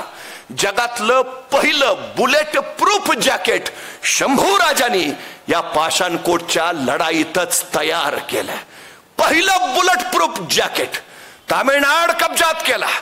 तिथून संभाजी महाराजांनी आपले सरदार गंगाराम वाणी यांना बंगालला पाठवलं. बंगालचं कोलकाता जिंकलं. बंगाल काबीज केलं. तिथून मराठी फौजा उतरल्या बिहारमध्ये. बिहारचं पाटणा घेतलं. बिहार काबीज केलं.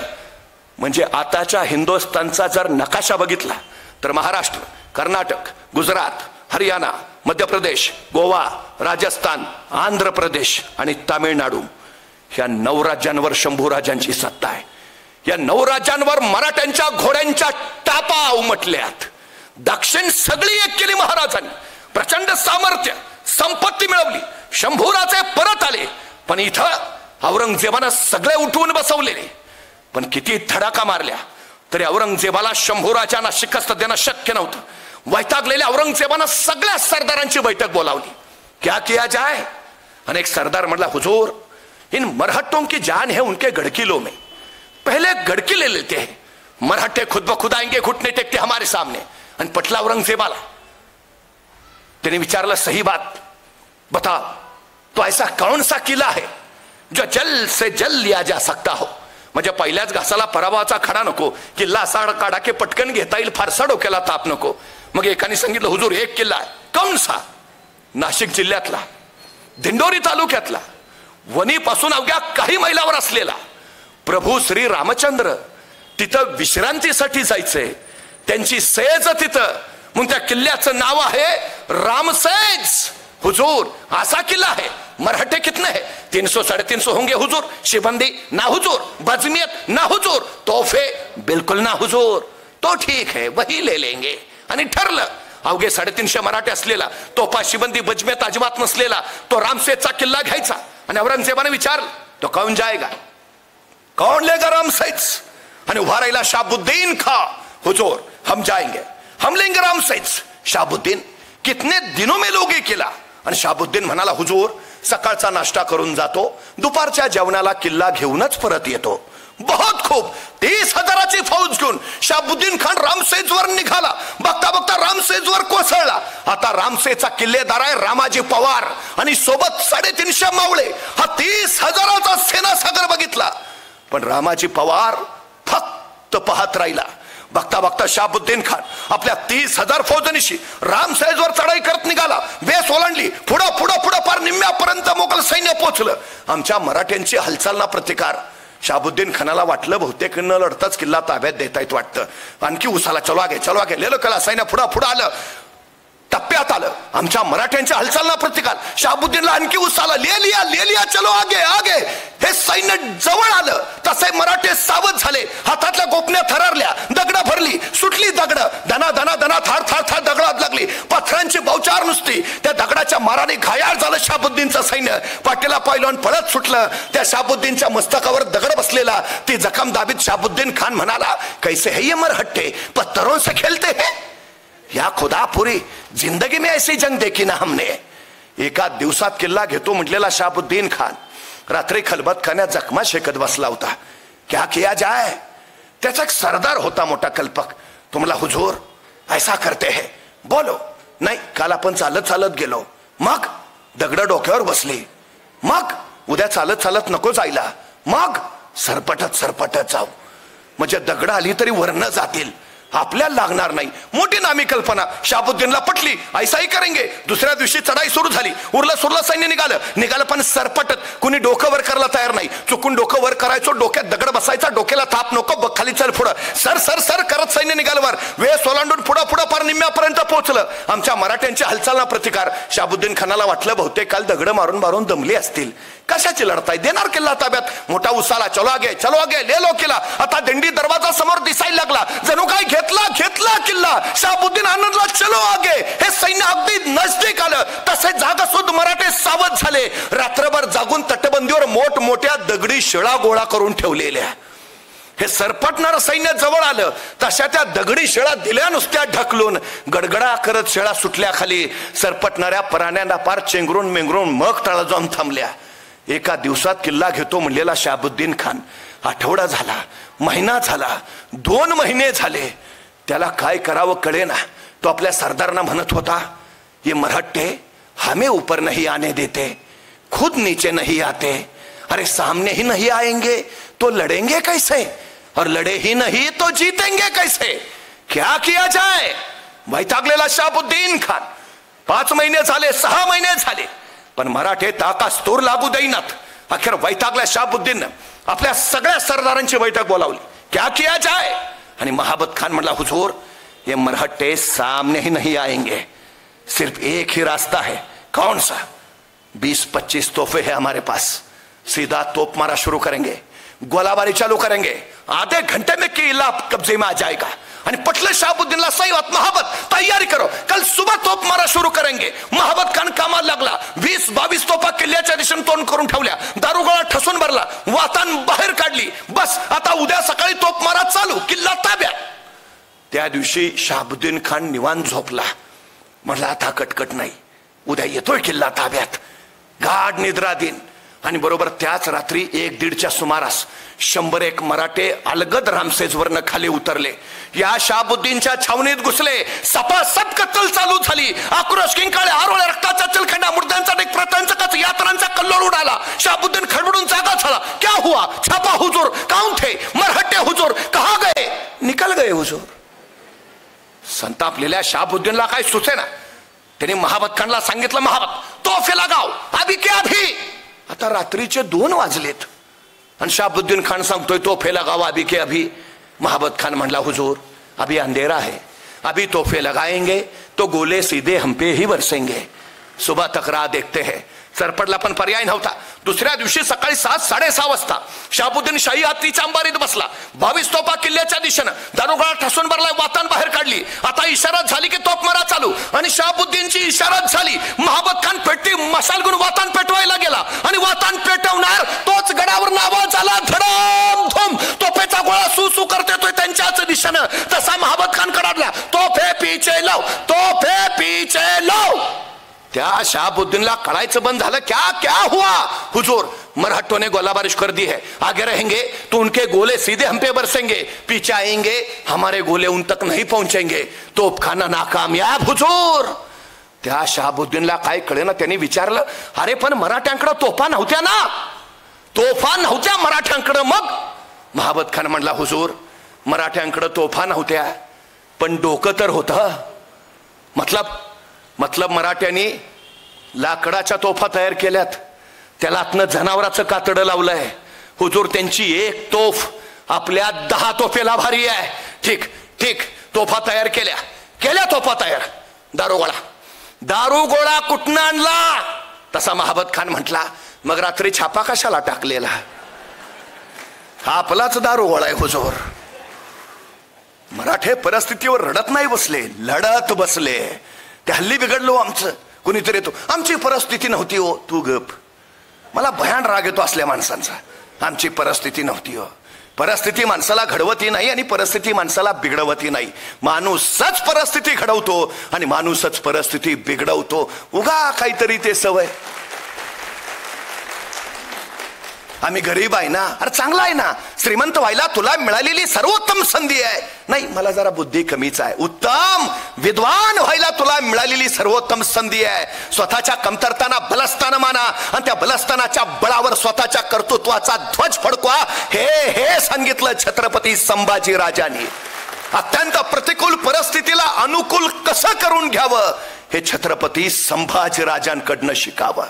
रामसेची लढाई चालूच आहे पण संभाजीराजे त्यावर लक्ष ठेवून आहे. रूपाची भोसले, मानाजी मोरे, वेळोवेळी लागेल ती रसद, लागेल ती शस्त्र मोठ्या हिकमतीनं रामसेजवर पोहोचवतायत आणि मराठे ताचे तवाने होऊन पुन्हा लढाईला सज्ज होत आहेत.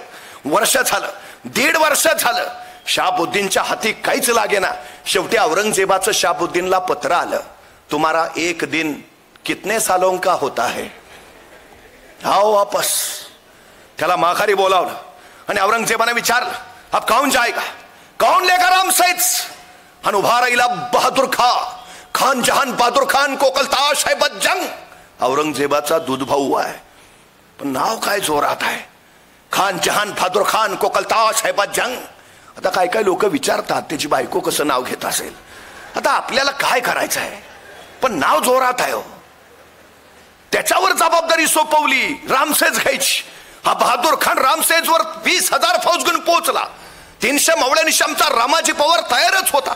टकरा मारायला त्यांनी सुरुवात केली. महिना झाला, 1.5 महिना, 2 महिने, 6 महिने, 2 वर्ष उलटली. या बहादूर खानाच्या हाताला काही लागेना. औरंगजेबानं मोठ्या अपेक्षेने त्याला पाठवलं होतं.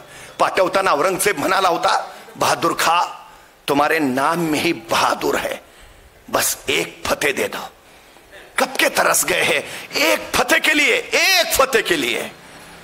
एक जब से दक्कन में आया है खाली शिकस्त और हार, जीत देखी नाही हमने. आणि खरं होतं सततच्या पराभवानं औरंगजेबाच्या सैनिकांचं इतकं मानसिक खच्चीकरण झालं होतं की औरंगजेबानं सांगून देखील औरंगजेबाचा एक सरदार सैनिक संभाजीराजांच्या विरोधात जायला तयार नाही. औरंगजेबाला कळेना. त्याच्या सैनिकांची मानसिकता अशी झाली होती की शंभूराजे फक्त जिंकण्यासाठी जन्माला आलेत आणि मोगल फक्त हरण्यासाठी आणि मरण्यासाठी तयार झालेत. औरंगजेबाला माहिती आहे विजयाचा एक उन्माद पुढच्या कैक लढतींसाठी प्रेरणा देणारा ठरतो. एक विजय हवा होता त्याला छोटासा, म्हणून तर रामसेज निवडला होता 300 मावळ्यांचा. सहज घेता येईल. या एका विजयानं आपल्या सैनिकात विश्वास पेरता येईल. आपण जिंकू शकतो, शंभूराजांच्या विरोधात जिंकू शकतो. मोठ्या आशा होत्या त्याच्या बहादूर खानाकडनं. 6 महिने झाले, 7 महिने झाले बहादूर खान टकरा मारत राहिला, पण काही नाही. वैतागल्या बहादूर खानानं परत आपल्या सगळ्या सरदारांची बैठक बोलावली. क्या किया जाय. आता अशी एखादी बैठक बसली की हमखास त्याच्यात एखादं तिरकं असतंच. म्हणजे मी कायम सांगतो, एखाद्या गावाचा विकास करायचा असेल, समाजाचा विकास करायचा असेल, 4 गोष्टी फार महत्वाच्या. पहिली गोष्ट, ज्याच्याकडे पैसा आहे त्यांनी पैसा द्यावा. दुसरी गोष्ट, ज्याच्याकडे वेळ आहे त्यांनी वेळ द्यावा.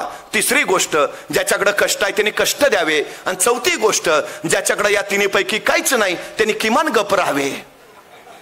अडचण पहिल्या तिघांची नसते, वळवळ ज्याच्याकडे काय नाही त्याची जास्त. चळवळ मोडीत काढायला कायम पुढं हे. आणि अशी बैठक बसली की हमखास तिरकं असतंच. त्या बहादूर खानाने विचारलं, क्या किया जाय. नेमकं हे तिरकं उठलं. हुजूर ऐसा करते हैं. बोलो हुजूर, इस किले के सामने हम अपना नया किला उभारते हैं. डोक्याला ताप नको ना, 2.5 वर्ष झाली किल्ला घेतोय हातात, येणार राहू द्या ना, आपला आपण बांधू ना. त्यानं चेष्टेत सांगितलं. बहादूर खानानं सिरियस घेतलं. सही बात बोला तू, ऐसा ही करेंगे. आणि त्याने दिले आदेश, रामसेच्या परिसरात जेवढं जंगल आहे तेवढं सगळं तोडा. 6 महिने मोगल जंगल तोडत होते. त्या 6 महिन्यात एवढी लाकडं जमा झाली, त्या लाकडांचा रामसेच्या उंची इतका एक प्रचंड मोठा लाकडी दमदमा बहादूर खानानं उभा केला. त्याची योजना अशी होती, तोफा खाली ठेवल्या तर गोळावर पोचत नाही, तोफा पुढे नेल्या तर मराठ्यांचे गोळे सरळ बरसतात, तोफा लांब नेल्या तर उपयोग नाही. रामसेज घ्यायचा एकच पर्याय, रामसेजच्या उंची इतका दुसरा समोर किल्ला तयार करा आणि त्या उंचीवरनं तोफांचा प्रहार करा, तरच रामसेज कोसळेल. 6 महिन्याच्या चिवटपणातून त्यांनी रामसेजच्या उंची इतका प्रचंड मोठा लाकडी दमदमा उभा केला, ज्याच्यावर 50 तोफा ठेवता येतील आणि 500 मोगल उभा राहील. 6 महिने काम चाललंय. आमचे रामाची पावर बघताय, चालू द्या, काही अडचण नाही. दमदमा उभा राहिला. त्या रात्री 50 तोफाही वर चढवल्या. बहादूर खानाचं ठरलं, कल सुबह तोपमारा चालू करेंगे. सगळी जय्यत तयारी. त्या रात्री बहादूर खान निवांत झोपला आणि बरोबर 1-1:30च्या सुमारास 100-1 मराठी अलगद खाली उतरले. या बहादूर खानाच्या छावणीत घुसले. सपासप कत्तल चालू झाली. आक्रोश, किंकाळ्या, आरोळ्या, रक्ताच्या चलकण्या, मुर्द्यांसाठी बहादूर खान धडपडत जागा झाला. क्या हुआ. छापा हुजूर. कौन थे. मरहट्टे हुजूर. कहा गए. निकल गए हुजूर. संतापलेला बहादूर खान मला शपकून, राज छापा हमारे डेरे पर. चखाएंगे, मजा चखाएंगे. दुसऱ्या दिवशी 6 वाजताच बहादूर खान शाही हत्तीच्या अंबारीने बसला. 50 तोफा किल्ल्याच्या दिशेने तोंड करून ठेवल्यात. 500 मोगल त्या लाकडी दमदम्यावर चढलेत. आता बहादूर खानाची इशारा झाली की तोफमारा चालू. आणि बहादूर खानाची इशारा झाली, पेटी मशालगन तोफेची वातण पेटवली जाणार. तोच रातोरात मराठ्यांनी त्या लाकडी दमदम्याखाली पेरलेल्या सुरुंग पेटवला. थोय थोय थोय थोय आवाज झाला आणि प्रचंड मोठा स्फोट. धडाम थोम. आणि तो प्रचंड भव्य लाकडी दमदमा कोसळला. 50 तोफा, 500 मोगल त्या ढिगाऱ्याखाली गाडले गेले. आणि विवश आणि निराश बहादूर खान फक्त बघत राहिला. त्या बहादूर खानाकडे बघत रामाजी पवार कडाडला, बहादूर खान, जाऊन सांग तुझ्या औरंग्याला, स्वराज्य जिंकायचा त्याचा मनसुबा ह्या लाकडी दमदम्यासारखाच ढासळणार आहे. संभाजी महाराजांनी पेरलेल्या एका विलक्षण निष्ठेचं हे प्रतीक होतं. अवघे 300 मावळे 30-30 हजाराशी टक्कर घेत होते. 3 वर्ष झाली, 3.5-4. अखेर औरंगजेबाचं बहादूर खानाला पत्र आलं, तुम सिर्फ नाम के ही बहादुर हो, काम के नहीं, आओ वापस प्रमोशन. त्याला प्रमोशन वर उचलला. अब कौन जाएगा, कौन लेगा रामसेज. उभा राहिला कासम खान किरमानी. 20 हजाराचे फौज घेऊन कासम खान किरमानी आला. रामसेजशी टकरा मारत राहिला. 4 वर्ष, 4.5, 5, 5.5 रामसेज अजिंक्यच राहिला. आमचे शिवाजी महाराज सांगायचे, माझा 1 किल्ला माझ्या मावळ्यांनी 1 वर्ष लढवला तर माझे सगळे किल्ले घ्यायला औरंग्याला 360 वर्ष लागतील. अरे संभाजी महाराजांनी रामसेज नावाचा एकच किल्ला 5.5 वर्ष लढवला. मग 5.5 गुणिले 360 औरंगजेबाला सगळे किल्ले घ्यायला किती वर्ष लागतील? हे शौर्य कुणाचं? हे धैर्य कुणाचं? हा पराक्रम कुणाचा? हे साहस, हे धाडस कुणाचं? सर्जा शंभू राजांचं. औरंगजेबाने एका मागोमाग एक उपटून उभा केलेले सगळे शत्रू स्वराज्यावर कोसळले होते. संभाजीराजे त्या साऱ्यांचा हिसाब चुकता करत निघाले. जंजिऱ्याचा सिद्धी कोकणातल्या बायका पळवायचा, भर तारवावर त्यांची अब्रू लुटायचा, माणसांचे नाक कान कापायचा, दर्या रक्ताळून टाकायचा, संतापला छावा, आमच्याच मातीतून आमचीच माती, हा जंजिरा दर्यात बुडवलाच पाहिजे. आणि निघाले संभाजीराजे. येसाचे कंकाना सोबत घेतलं. बघता बघता जंजिराला व्यसनच घालणार तोफांच्या माराने जंजिरा हवालदिल झाला. जंजिरा खरं तर या जंजिऱ्यावर हुकूमत निर्माण करण्यासाठी पहिल्यांदा दर्यावर हुकूमत हवी. समुद्राच्या लाटा शंभूराजांना आत जाऊ देत नव्हत्या. अखेर शंभूराजांनी विलक्षण कार्य केलं. लंकेला जाण्यासाठी प्रभू श्री रामचंद्रांनी जसा समुद्रात रामसेतू उभारला, जंजिऱ्याला जायला शंभूराजांनी दर्यात शंभू सेतू उभा केला. आता काही अवकाश जंजिऱ्यावर भगवा फडकणार. कधीही न जिंकला गेलेला जंजिरा शंभूराजांच्या कब्जात येणार. पण त्याच वेळी निरोप आला. कल्याणला हसन अली खानाचा वेढा पडलाय. शंभूराजे कल्याणच्या रक्षणासाठी निघाले. कल्याणला पोहोचले. हसन अली खान तुडवला. कल्याणवर पुन्हा भगवा फडकवला. पण या नादात जंजिरा मात्र घ्यायचा राहिला. तोच संभाजी महाराजांनी फोंड्याला विजराईला तुफान तडाखा दिला. संभाजीराजांच्या तावडीतनं विजराई दर्यात पळत सुटला. शंभूराजे पाठीमाग घोड्यावर बसून पाण्यातून विजराईचा पाठलाग करू लागले. पण अचानक पाण्याला धार वाढली. शंभूराजे घोड्यासहित वाहून जाऊ लागले. त्याच वेळी एक स्वामिनिष्ठ धावला. वाहत्या धारेतून घोड्यासहित त्यांनी शंभूराजांना बाहेर काढलं आणि काठावरचा मावळा पुटपुटला. होते खंडो म्हणून वाचले शंभो. खंडो बल्लाळनी शंभूराजांना वाचवलं.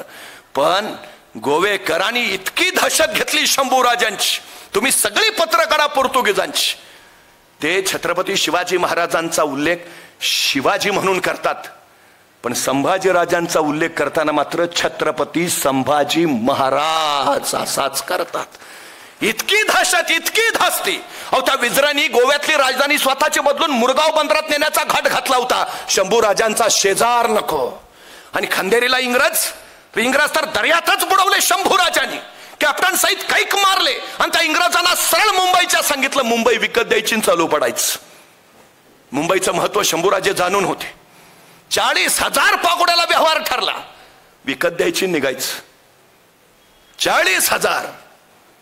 पण दुर्दैव बघा, अकाली शंभूराजांचं निधन झालं आणि मुंबई विकत घेण्याचा व्यवहार रखडला. त्यावेळी शंभूराजे जर मुंबई विकत घेत होते तर 150 वर्ष इंग्रजांचं राज्य आमच्या डोईवर आलंच नसतं. शंभूराजांनी सिद्धीला जंजिऱ्यात बुडवला. इंग्रज तुकवला. पोर्तुगीज वाकवला. औरंग्याला तर पुरतं सळो की पळो करून सोडलं. तब्बल 12 घरावर निकराचे पंजे फाड करत सेना धुरंधर संभाजीराजांनी स्वराज्य नुसतं राखलंच नाही, काही पटीनं वाढवलं. अवघ्या 9 वर्षाच्या कालावधीत शंभूराजांनी 140 लढाया केल्या. पण एकाही लढाईत पराभूत न होणारा राजा म्हणून जगाच्या इतिहासाला फक्त संभाजी राजांची नोंद घ्यावी लागली. जे कधीच हरले नाहीत, ज्यांनी कधी तह केला नाही, जे कधी पळून गेले नाहीत, ज्यांनी कधी रण टाकलं नाही, जे कधी झुकले नाहीत, जे कधी वाकले नाहीत, जे कधी नमले नाहीत, जे असीम धडाडीनं दौडत राहिले स्वराज्य रक्षणासाठी, ते शंभूराजे. छत्रपती शिवाजी महाराजांच्या काळात स्वराज्याचा खजिना जेवढा होता 5 पटीने वाढवला. स्वराज्याच्या सीमा जेवढ्या होत्या 5000 किलोमीटरनी वाढवल्या. छत्रपती शिवाजी महाराजांनी निर्माण केलेले 360 गडकोट जैसे ते राखलेच, पण खोलगड, मर्दनगड सारखे काही नवे किल्ले सुद्धा संभाजीराजांनी उभारले. स्वराज्याची सर्वोच्च उंची होती शंभूराजांच्या शौर्याने निर्माण झालेली. विलक्षण रामसेज घ्यायचा डाव फिसकटला. आणि भर दरबारात औरंगजेब संतापला. डोईवरची बादशाही पगडी काढली, खाली आपटली आणि कडाडला. जोपर्यंत त्या शंभूराजांना पराभूत करत नाही, डोईवर बादशाही पदाची पगडी घालणार नाही. इथंच नगरला मेला औरंगजेब. खुलदाबादला कबर आहे त्याची. मरते वेळी सुद्धा त्याच्या डोक्यावर बादशाही पगडी नव्हती. संभाजी महाराजांनी बादशाही पगडी घालायचं भाग्य औरंगजेबाला कधी मिळूच दिलं नाही. बोडक्या डोक्याने सह्याद्रीशी टकरा घेत राहिला तो. वैतागलेला औरंगजेब, कुछ भी करो, शिकास्त ही. अखेर त्याने आपला शहजादा मुअज्जमला सांगितलं. शंभूराजे त्यावेळी गोव्यात होते. गोव्यावरच भगवा फडकणार होता, झालंच होतं सगळं. पण त्याच वेळी औरंगजेबानं शहजादा मुअज्जमला 1.5 कोटीचा खजिना आणि 90,000ची फौज दिली आणि सांगितलं, रामदऱ्याच्या वाटेनं सावंतवाडीच्या घाटानं तुम्ही गोव्यात उतरा. आणि शहाबुद्दीन खानाला सांगितलं उत्तरेकडनं, म्हणजे पुण्यातनं 30,000ची फौज घेऊन गोव्यात उतर. शंभूराजे गोव्यात आहेत, जखडून कैद करा. दोन्ही बाजूनी फौजा निघाल्या. गोवे जणू घेणार. पण त्याच वेळी संभाजीराजांना मुअज्जम आल्याची खबर मिळाली आणि वाऱ्यासारखे संभाजीराजे सुसाट सुटले. ते थेट पोहोचले रामदऱ्याच्या घाटात. ज्याला पकडायला मुअज्जम निघाला होता त्याच्या समोर दत्त म्हणून खास शंभूराजे. पाचावर धारण बसली मुअज्जमची. पण त्याच वेळी आरोळी घुमली, हर हर हर महादेव. आणि रामदऱ्याचा घाट थरारला. मराठ्यांची समशेर उसळू लागली. 90,000 फौजेतले 40,000 मोगल त्या रामदऱ्याच्या घाटात कापले गेले.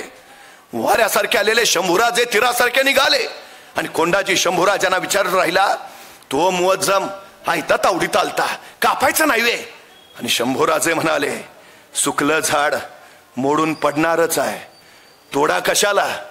कोंडाजीला कल्पना नव्हती, पण जगातलं पहिलं जैविक अस्त्र संभाजी महाराजांनी रामदऱ्याच्या घाटात वापरलं. मराठ्यांनी मोगलांचं अन्नधान्य उद्ध्वस्त केलंच होतं. उरलेल्या 50,000 सैनिकांना खायला काय? कोकणात मिळतं नारळाचं कुळीत. काय करामत करून ठेवली शंभूराजांनी. या मोगलांनी नारळाचं कुळीत खाल्लं आणि 50,000 सैन्य रामदऱ्याच्या घाटात नुसतं ओकून मेलं. पाणी पाजायला माणूस नव्हता. शस्त्राशिवाय एवढ्या संख्येनं शत्रू सैन्य मारणारा पहिला राजा छत्रपती संभाजीराजे. पहिलं जैविक अस्त्र. अहो, त्या मृतदेहांचा वास इतका भयान की उरलेले पण ओकून मेले. त्या मुअज्जमला उचलायला चौघ नव्हते. कुणीतरी औरंगजेबाला कळवलं, त्यांनी मुअज्जमला पाठवलं. कसाबसा मुअज्जम बाहेर काढला. परत आलेल्या शहजादा मुअज्जमचा औरंगजेबानं 90,000 रुपये रोख देऊन सत्कार केला. त्या मुअज्जमला पण काय कळेना. त्यांनी विचारलं, अब्बाजान, 1.5 कोटीचा गजेना घालवून आलो, 90,000 सैन्य बुडवून आलो, तरी तुम्ही मला 90,000 रुपये रोख देऊन सत्कार करताय किंवा अब्बाजान? औरंगजेब म्हटला, तू जिवंत परत आलास ना म्हणून. इतकी दहशत. शंभूराजांच्या तावडीतनं कुणी जिवंतच येऊ शकत नाही. अहो, त्याची ती हालत बघून औरंगजेब काय म्हणाला माहिती आहे? औरंगजेब म्हणाला, मेरे सारे सेनापति सरदार सैनिकों के बजाय मेरे पास होता खाली एक संभाजी राजा, तो मैं कब का बन गया होता आलमगीर पूरे हिंदुस्तान का. जाऊ दे रे सगळे सेनापती सरदार सैनिक, एक शंभूराजे हवा होता माझ्याकडं. कधीच आलमगीर झालो असतो पुऱ्या हिंदुस्तानचा, कधीच. वैतागला औरंगजेब, वैतागला. आपल्या सगळ्या सरदारांना म्हणाला, क्या किया जाए आखिर. आणि सगळे सरदार एका सुरात म्हणाले, हुजूर वापस लौट चलते हैं, अभी दम नहीं है हुजूर. 4.5 वर्ष औरंगजेब टकरा मारत होता. खजिना तळाला गेला. सैन्य तर शंभूराजांच्या विरोधात लढायला तयार नाही. औरंगजेबाला कळालं, आणखी काळ राहिलो तर आपल्यालाही परत फिरता येणार नाही. अभी छोड़ देंगे दख्खन. आणि 4.5 वर्षाच्या लढाईनंतर औरंगजेब शंभूराजांपुढे नमला, झुकला, शरणागती पत्करता झाला. पराभव पत्करून महाराष्ट्र दख्खन सोडून तो निघाला. संभाजी महाराजांचा सर्वोच्च विजय होता, सर्वोच्च. 4.5 वर्षाच्या अथक लढाई औरंगजेब अखेर थकला. शंभूराजांपुढे त्याने आपली हार पत्करली. बाद में देखेंगे दख्खन. दख्खन सोडून तो वळाला, तो थेट विजापुराकडे. विजापूरची आदिलशाही त्यांनी फक्त एका वर्षात जिंकली. मग तो वळाला गोवळकोंड्याच्या कुतुबशाहीकडं. कुतुबशाही त्यांनी फक्त 6 महिन्यात घेतली. म्हणजे आदिलशाही जिंकायला औरंग्याला फक्त वर्ष लागतं, कुतुबशाही जिंकायला 6 महिने. आणि स्वराज्य त्याला 9 वर्ष जिंकता येत नाही. हे शौर्य कुणाचं, हे धैर्य कुणाचं, हा पराक्रम आहे, धाडस आहे, साहस कुणाचं? सर्जा शंभू राजांचं. पण शंभू राजांना माहिती आहे औरंग्यानं आदिलशाही घेतली आहे, आता कुतुबशाही. पण ज्या क्षणी तो कुतुबशाही घेईल तो पुन्हा ताकदीनं स्वराज्यावर चालून येईल. नाही, औरंग पुन्हा स्वराज्याकडे येताच कामा नये. आणि संभाजी महाराजांनी एक विलक्षण चाल टाकली. औरंगजेबाचा मुलगा शहजादा अकबर शंभूराजांकडे होता. संभाजी महाराजांनी तत्पूर्वी उत्तरेतल्या राजपूत रामसिंहाला पत्र लिहिलं. दक्षिण सगळी संभाजी महाराजांनी काबीज केली आहे. उत्तरेत आता राजपूत आहेत, आपलेच आहेत. शंभूराजांनी स्वतःच्या विलक्षण महत्वाकांक्षेसाठी, शत्रूला संपवण्यासाठी या राजपूत रामसिंहाला पत्र लिहिलंय. संभाजीराजे त्या पत्रातून लिहितात, त्या यवनधमाला औरंगजेबाला संप्रत असं वाटू लागलंय आम्ही हिंदू तत्वशून्य झालो आहोत, आम्हाला धर्माचा काही अभिमानच राहिला नाही. पण आम्ही आमच्या मातृभूमीसाठी आमचा देश, दुर्ग, आमचं सर्वस्व पणाला लावू. दक्षिण आम्ही एक केलीच आहे, उत्तरेत आपण आहात. या वक्ती आपण जर आम्हाला सहकार्य केलेत तर त्या औरंगजेबाला कारागृहात डांबणं शक्य होईल. काय महत्वाकांक्षा आहे, साक्षात औरंगजेबाला तुरुंगात डांबायची. पण दुर्दैव बघा, उरावर औरंगजेब असताना शंभूराजे त्याला कारागृहात डांबण्याची जिगर बाळगतात. राजपूत मोकळे आहेत. त्यावेळी जर त्यांनी शंभूराजांना सहकार्य केलं असतं तर हिंदुस्थानचा इतिहास फार वेगळा झाला असता नव्हे. दिल्लीच्या लाल किल्ल्यावर कधीच भगवा फडकला असता. पण इतिहासात जर तरलं स्थान नसतं. राजपूतांनी सहकार्य नाकारलं. पण शंभूराजांना औरंगजेब संपवायचा होता. राजपूतांनी नकार दिल्यानंतर शंभूराजांनी पुढची चाल टाकली. त्यांनी शहजादा अकबरला सांगितलं, तू सरळ इराणला जा, इराणच्या शहाब्बासची 70,000 फौज घे आणि दिल्लीवर आक्रमण कर. दिल्लीवर आक्रमण झालं की गोवळकोंड्याला असलेला औरंगजेब दिल्लीच्या रक्षणासाठी सरळ दिल्लीकडे पडेल. मी उत्तरेत संताजी घोरपडेंना थांबवलंय, 40,000 फौजी निश्चित आहेत. औरंगजेब दिल्लीकडे निघाला की संताजी घोरपडे औरंग्यावर हल्ला करतील आणि पाठीमागून 60,000 फौजनिशी खाशीनं आम्ही भिडू. औरंग दिल्लीला पोहोचणार नाही. एक विलक्षण चाल होती. गोवळकोंडा जिंकून औरंगजेब परत दख्खनेकडे आला नाही पाहिजे आणि तो संपला पाहिजे. त्या योजनेनुसार शंभूराजांनी राजापूरच्या बंदरातून शहजादा अकबराला जहाजात बसवलं इराणला जाण्यासाठी. शहजादा अकबर राजापूरच्या बंदरातून इराणला निघाला. पण दुर्दैव, या अकबराचं जहाज भरकटलं आणि ते इराणला पोचायच्या ऐवजी मस्कतला पोचलं. तो मस्कतला 6 महिने अडकून पडला. तिथून निघाला, इराणला पोचला, 70,000 फौज घेतली, दिल्लीकडे निघाला आणि त्याला वार्ता मिळाली, संगमेश्वरात संभाजीराजे कैद झाले. जर अकबराचं जहाज भरकटलं नसतं तर दिल्ली कधीच काबीज केले असते शंभूराजांनी. पण इतिहासात जर तरला स्थान नसतं. संगमेश्वरात संभाजीराजे पकडले गेले आणि मुकर्रब खानाने आपल्या सगळ्या सोबत्यांना सांगितलं, जितनी जल्द से जल्द हो सके निकलना चाहिए यहाँ से. अगर पता चला इन मरहट्टों को तो यही कबर बना डालेंगे अपनी. आणि अत्यंत वेगात मुकर्रब खान शंभूराजांना घेऊन बहादूरगडाकडे निघाला. वाटेत 32 शिराळ्याच्या जवळ पोहोचला आणि त्याचवेळी अप्पाशास्त्री शिराळकर, ज्योत्याजी केसरकर यांना वार्ता मिळाली, शंभूराजांना कैद करून घेऊन निघालेत. अवघे 100 मावळे तत्काळ गोळा झाले आणि हे सगळे 100 मावळे घेऊन अप्पाशास्त्री शिराळकर, ज्योत्याजी केसरकर मुकर्रब खानाच्या फौजावर तुटून पडले. जंग बेफाम झाली पण बळ तुकडं पडलं. अप्पाशास्त्री शिराळकर मारले गेले, ज्योत्याजी केसरकर जखमी झाले आणि शंभूराजांना वाचवण्याचा प्रयत्न अपयशी ठरला. मग मात्र मुकर्रब खानानं पाय उचलले. अत्यंत वेगात तो बहादूरगडावर पोहोचला. औरंगजेबाला वार्ता दिली, शंभूराजे कैद झाले आणि आनंदला औरंगजेब. लाया जाए शान शौकत से. पहना जाय तख्ता कुला. आतापर्यंत मराठेशाहीचं तख्त त्याने आपल्या खांद्यावर पेललं असेल, आता त्यांच्या खांद्यावर तख्ता कुला ठेवा. आतापर्यंत त्यांनी राजवस्त्र घातले असतील, आता त्यांना विदूषकी झबली घाला. आतापर्यंत त्यांनी मराठेशाहीचा मुकुट माथावर मिरवला असेल, आता घुंगरा असलेली विदूषकी टोपी घाला. आतापर्यंत त्यांनी राज अलंकार घातले असतील, आता काटेरी पोलादी साकदंडाने त्यांना जकडवा. आतापर्यंत राजे घोड्यावरून, मेन्यातून, पालखीतून, हत्तीच्या अंबारीतनं गेले असतील, आता त्यांना उंटाला बांधा. आतापर्यंत राजे आले म्हणून नगारे वाजले असतील, आता ढोल ताशे बडवायला सुरुवात करा. कळू द्या महाराष्ट्राला, शहनशाह हिंदोस्ता आलमगीर गाजी औरंगजेबनी शंभूराजे कैद केले. आणि बरहुकुम निघाली दिंड बहादूर गडावर शंभूराजाची. तख्ता कुला चढवलेले, उंटाला बांधलेले, विदूषकी जबली घातलेले, घुंगरा असलेली टोपी अडकवलेले, काटारी साकंदंडाने जकडवलेले ते शंभूराजे बघितले असते तर वाटलं नसते मराठ्यांचे छत्रपती आहे. काय अवस्था केलेली, कुणाची झाली ही विटंबना, कुणाच्या वाट्याला हा यातनांचा दाह. इतिहास एकच नाव सांगतो, संभाजीराजे. संभाजीराजे निघाली थंड वाचत गाचत. यवनी छावणीत आनंदाचा कोण कल्लोळ माजला होता.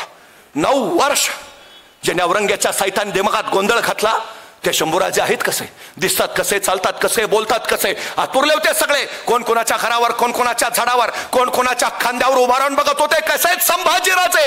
अचानक कुठून तरी भिरभिरणारा दगड यायचा, संभाजीराजांच्या छाताळा दळायचा, रक्ताची चिलखंडी हातण्याचा कल्लोळ उडायचा. कुणीतरी यायचा, उंटाची शेपटी पिरगळायचं, उंटा थया थया नाचायचा, अंगावरचे काटेरी साकदंड टोचायचे, बोचायचे, जागोजागी जखमा करायचे. कुणीतरी यायचं, तलवारीच्या पात्यानं अंगावर रेषा उठवायचं, रेषेबरोबर रक्ताची धार लागायची. मुद्रा मुद्रा रक्त मुद्रा उमटवत निघाला होता छावा. किती किती सोसावं, किती यातनांचा तळ ढवळून काढणार, किती. हनुमानजींना शेंदूर फसावा तसे रक्तानं माखले गेले होते शंभूराजे. पण एवढं सोसूनही झुकले नव्हते, वाकले नव्हते. होते तसाच ताट करारा मानेदार, आले तसेच औरंग्याच्या दरबारात आणि खडाडला वज्रासत. शंभूराजे झुक जवालमपना के सामने आणि उसळे कवि कलश. राजा है वो, झुकेंगे नहीं, झुकाएंगे. खामोश करत सरदिशाला समशेर, चुप चुप चुप चुप, याद रख कैद में तू, आला ताला के दरबार में है तो चुप. पण त्याच वेळी धीरगंभीर आवाज घुमला, सबोर आसद सबोर, अभी बहुत पूछना ही नहीं. आणि आस्ते कदम शहनशाह हिंदोस्ता आलमगीर गाजी मोहम्मद औरंगजेब तख्तावरनं खाली उतरला. शंभूराजांच्या पुढ्यात आला आणि शंभूराजांकडे बघत म्हणाला, बहुत गर्मी है. आणि संतापले शंभूराजे कडाडले, अरे हो आहेच, तुला संपवल्याशिवाय नाही जाणार ती. पण त्याच वेळी औरंगजेब शंभूराजांकडे पाहत म्हणाला, 9 बरस के थे तब मिले थे हमें आगरा में, तब पूछा था हमने इन्हें, क्यों संभाजीराजे हमें आपका डर नहीं लगता. और इस शंभूराजे ने जवाब दिया था, हमें किसी का डर नहीं लगता, लेकिन हमारी वजह से सबको डर लगता है. सच कहा काफर ने कभी ठंडक ना मिलने दी, लेकिन अब नहीं, अब नहीं, अब दिखाएंगे. अल्लाह ताला की मेहरबानी, शब रात का जश्न हो. आखिर आ ही गए शंभूराजे कैदी बन के सामने. अल्लाह ताला की रहमदिली है. आणि त्या खुदाचे आभार मानायला औरंगजेब गुडघे टेकून खाली बसला. नमाजाच्या रुकाता पडायला लागला आणि नमाजाच्या रुकाता पडणाऱ्या त्या औरंगजेबाकडे बघून शंभूराजे कवी कलशांना म्हणाले, कवीजी अहो कवी आहात आपण, मग या या या या प्रसंगावर सुचते का एखादी कविता. कवी कलशाला आश्चर्य वाटलं. मरणाच्या दारात आहे, मृत्यूच्या गोटात आहे, औरंग्याच्या पुढ्यात आहे राजा. राजाला भीती न भय, राजा निर्भय. राजा विचारतो आहे, सुचते का एखादी कविता. अहो ही काही कविता ऐकायची वेळ आहे का. पण कवी कलश म्हणले, हा राजा का नाही. आणि कवी कलशाने कविता ऐकवायला सुरुवात केली. राजन तुम हो सांचे, खूब लढे हो जंग, देख तुम्हारा तेज, तखत त्यजत औरंग. अहो राजे काय लढलात तुम्ही, काय तुमचं तेज, काय तुमचं शौर्य, तुमचं ते तेज बघून औरंगजेब स्वतःचं सिंहासन त्यागून तुमच्या पुढे येऊन गुडघे टेकून बसलाय. बहुत खूप. पण त्याच वेळेस जहन्नमी खामोश करत थरथरतो भरायला औरंगजेब. चुप. आणि औरंगजेबाने विचारला पहिला सवाल, बताओ शंभूराजे, कहा काय खजाना, कहा के लूट आणि उसळला छावा हिंदुस्तान आमचा खजाना. इथल्या मातीचा कणन कण म्हणतो मी सोनं. औरंग तू गिळलास हिंदुस्तान, तू गिळलास आमचा खजाना. पण आम्ही मागणार नाही तुझ्यासारखे, होणार नाही भिकारी. हिंदुस्तान हाक मारून भीक देतो तुझ्यासारख्याला. घेत नाही असा, घेऊ मनगटाच्या जोरावर आणि तलवारीच्या बळावर. शंभू राजांचं हे उत्तर ऐकलं ना औरंगजेबाला कळे ना, कैदेत कोण आहे, तू का मी. पण त्याच वेळी औरंगजेबाने विचारला दुसरा सवाल, बताओ शंभूराजे, मेरे कौन कौन से सरदार शामिल थे तुम्ही. आणि उसळले शंभूराजे, तख्तासाठी रक्तावर उलटणारी जात नाही आमची. आई भवानीचे भूते आम्ही. मातीसाठी सळसत आमचं इमान. बेईमान नाही होणार.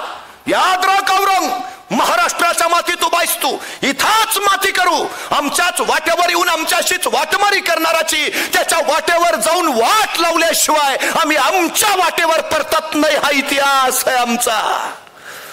शंभू राजांचं हे उत्तर ऐकलं ना औरंगजेबाला कळे ना. ले जाओ इसे हमारे नजरों के सामने से. ये आंखें जलाते हैं बहुत, निकाल दो ये आंखें. ये जबान बोलती बहुत है, काट डालो जबान, जाओ. हश्र करो उसका. आणि वडबुद्रुक तुळापूरच्या वधस्तंभाक संभाजी राजांना नेलं गेलं. पण आम्हाला इथंच आणखी एक सांगितलं की औरंगजेब संभाजी राजांना म्हणाला, तू जर मुस्लिम व्हायला तयार असला तर आम्ही तुला माफ करतो. आणि शंभूराजे म्हणाले, जर तू तुझी मुलगी मला देत असला तर मी इस्लाम पत्करतो. चूक, साप, झूठ. शंभूराजांचं चरित्र बदनामीत अडकवलंच आहे. पण शेवटच्या ज्वलाज्वलन तेजस मृत्यू प्रसंगी सुद्धा हा डाग लावावा कशासाठी. औरंगजेबाला 4 मुली, भरउन्निसा, गेहरुन्निसा, झेबुन्निसा आणि झिनतुन्निसा. पहिल्या 2 मुलींची लग्न झेबुन्निसा शहाजान बरोबर आग्र्यात कैदेत, ती तिथंच मेली. शेवटची झिनतुन्निसा त्या औरंगजेबा बरोबर महाराष्ट्रात आली. संभाजीराजे पकडले गेले त्यावेळी शंभू राजांचं वय होतं 32 वर्ष, केवळ 32 वर्ष. आणि या झिनतुन्निसाचं वय 46 वर्ष. 50शीला टेकली ती. काय उठवतो आम्ही. औरंगजेबानं लिहून ठेवलाय, माझ्या आयुष्यात मी पहिली चूक केली. मी शहाजीराजांना जिवंत कर्नाटकात जाऊ दिलं. मी शहाजीराजाच संपवले असते, शिवाजी महाराज उभाच राहिले नसते. मी माझ्या आयुष्यातली सगळ्यात मोठी दुसरी चूक केली. मी शिवाजी राजांना आग्र्यात न निष्ठू दिलं. मी शिवाजी महाराज तिथंच मारले असते, शंभू राजे खडेच झाले नसते. 2 चुका केल्यात आणि त्या 2 चुकांमुळं उभी उमर मला या सह्याद्रीच्या पत्रांशी टकरा घ्यायची वेळ आली आहे. 2 चुका झाल्यात, तिसरी चूक करणार नाही. आणि त्यांनी त्वरित सजेचा अंमल चालू केला. त्वरित निकाल दो इनकी आंखें, कहीं भाग ना जाए. सुरू झाला अंमल वडबुद्रुक तुळापूरच्या वधस्तंभावर. शंभूराजांनी आपल्या नेत्रांनी समोर पाहिलं. हबशी येत होते त्यांच्याच दिशेनं. हातामध्ये होत्या लालबुंद तप्त सळ्या. धुरांच्या रेषा बाहेर फेकणाऱ्या त्या लालबुंद तप्त सळ्या शंभूराजांनी बघितल्या आणि कळून चुकल्या. डोळे जाणार होता. याच डोळ्याने घेतलं होतं स्वराज्याचं दर्शन. याच डोळ्याने केल्या होत्या इशारते आपल्या मावळ्यांना. याच डोळ्याने पाहिली होती स्वप्न स्वराज्य संवर्धनाची. तेच डोळे, उघडले डोळ्यासमोर दिसल्या त्या लालबुंद तप्त सळ्या. आल्या जवळ, अगदी जवळ, घुसले आत. सर्व दिशेने नुसता आवाज खोंगवला. सळ्या गेल्या आत. निघाला त्याच वेगात बाहेर. डोळे नव्हते कुठेच. उरल्या होत्या नुसत्या काळ्या काळ्या कबिन्न खोपड्या, उग्र उग्र दर्प बाहेर फेकणाऱ्या.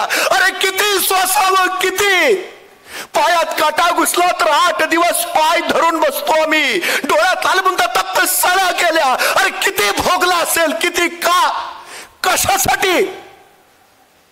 आपण छत्रपती शिवाजी महाराजांचे पुत्र आहोत. या स्वाभिमानासाठी, स्वराज्य दौलतीसाठी, राष्ट्र धर्मासाठी सोसत राहिला छावा. शंभूराजांना माहिती होत औरंग्यासारख्या कळीकळाशी झुंजायचं तर उभी दख्खन पेटून उठली पाहिजे. त्यासाठी त्यांना चेतना, प्रेरणा महत्वाची. त्यासाठी एक विलक्षण कृती गरजेची. तीच विलक्षण कृती शंभूराजांनी केली. ज्वला ज्वलन तेजसात्म बलिदान. डोळे काढल्यानंतर औरंगजेब आपल्या सरदारांना विचारत राहिला, क्या हुआ? रोए, गिड़गिड़ाए, आएंगे हमारे सामने माफी मांगने? औरंग्याचे सरदार सांगत राहिले, ना हुजूर, संभाजीराजे है वो, ना रोएंगे ना गिड़गिड़ाएंगे, ना आएंगे आपके सामने माफी मांगने.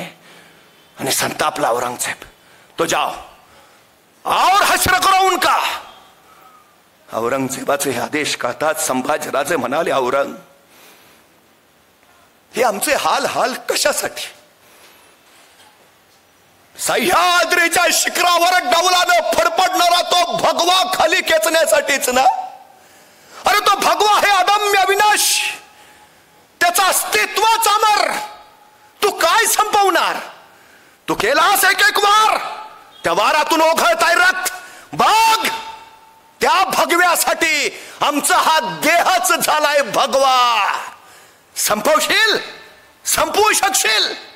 आमच्या रक्ताच्या थेंबा थेंबातून उभा राहतील याच मातीत पुन्हा शिवाजी आणि संभाजी करतील परतफेड.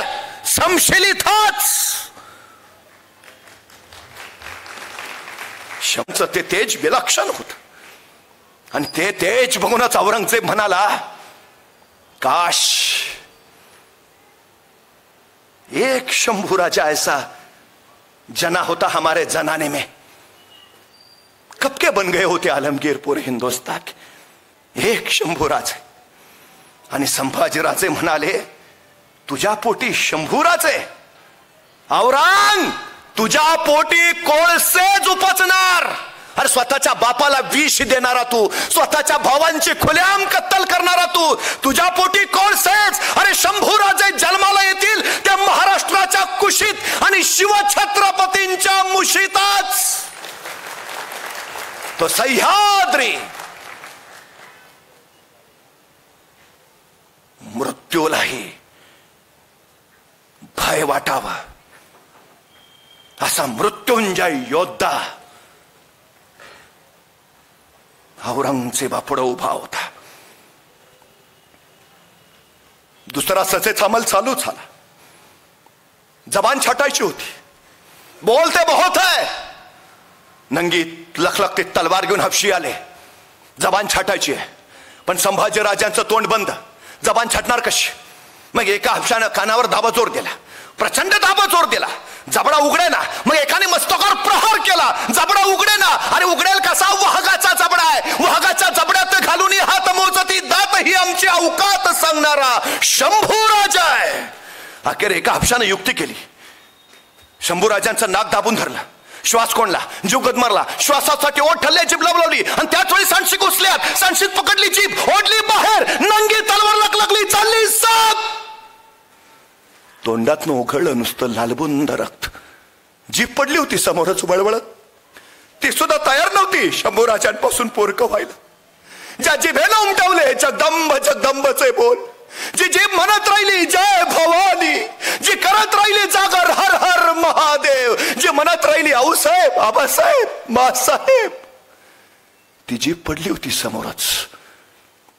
एक नाही, दोन नाही, तब्बल 40 दिवस अनान्वित अत्याचार चालू होता. 40 दिवस.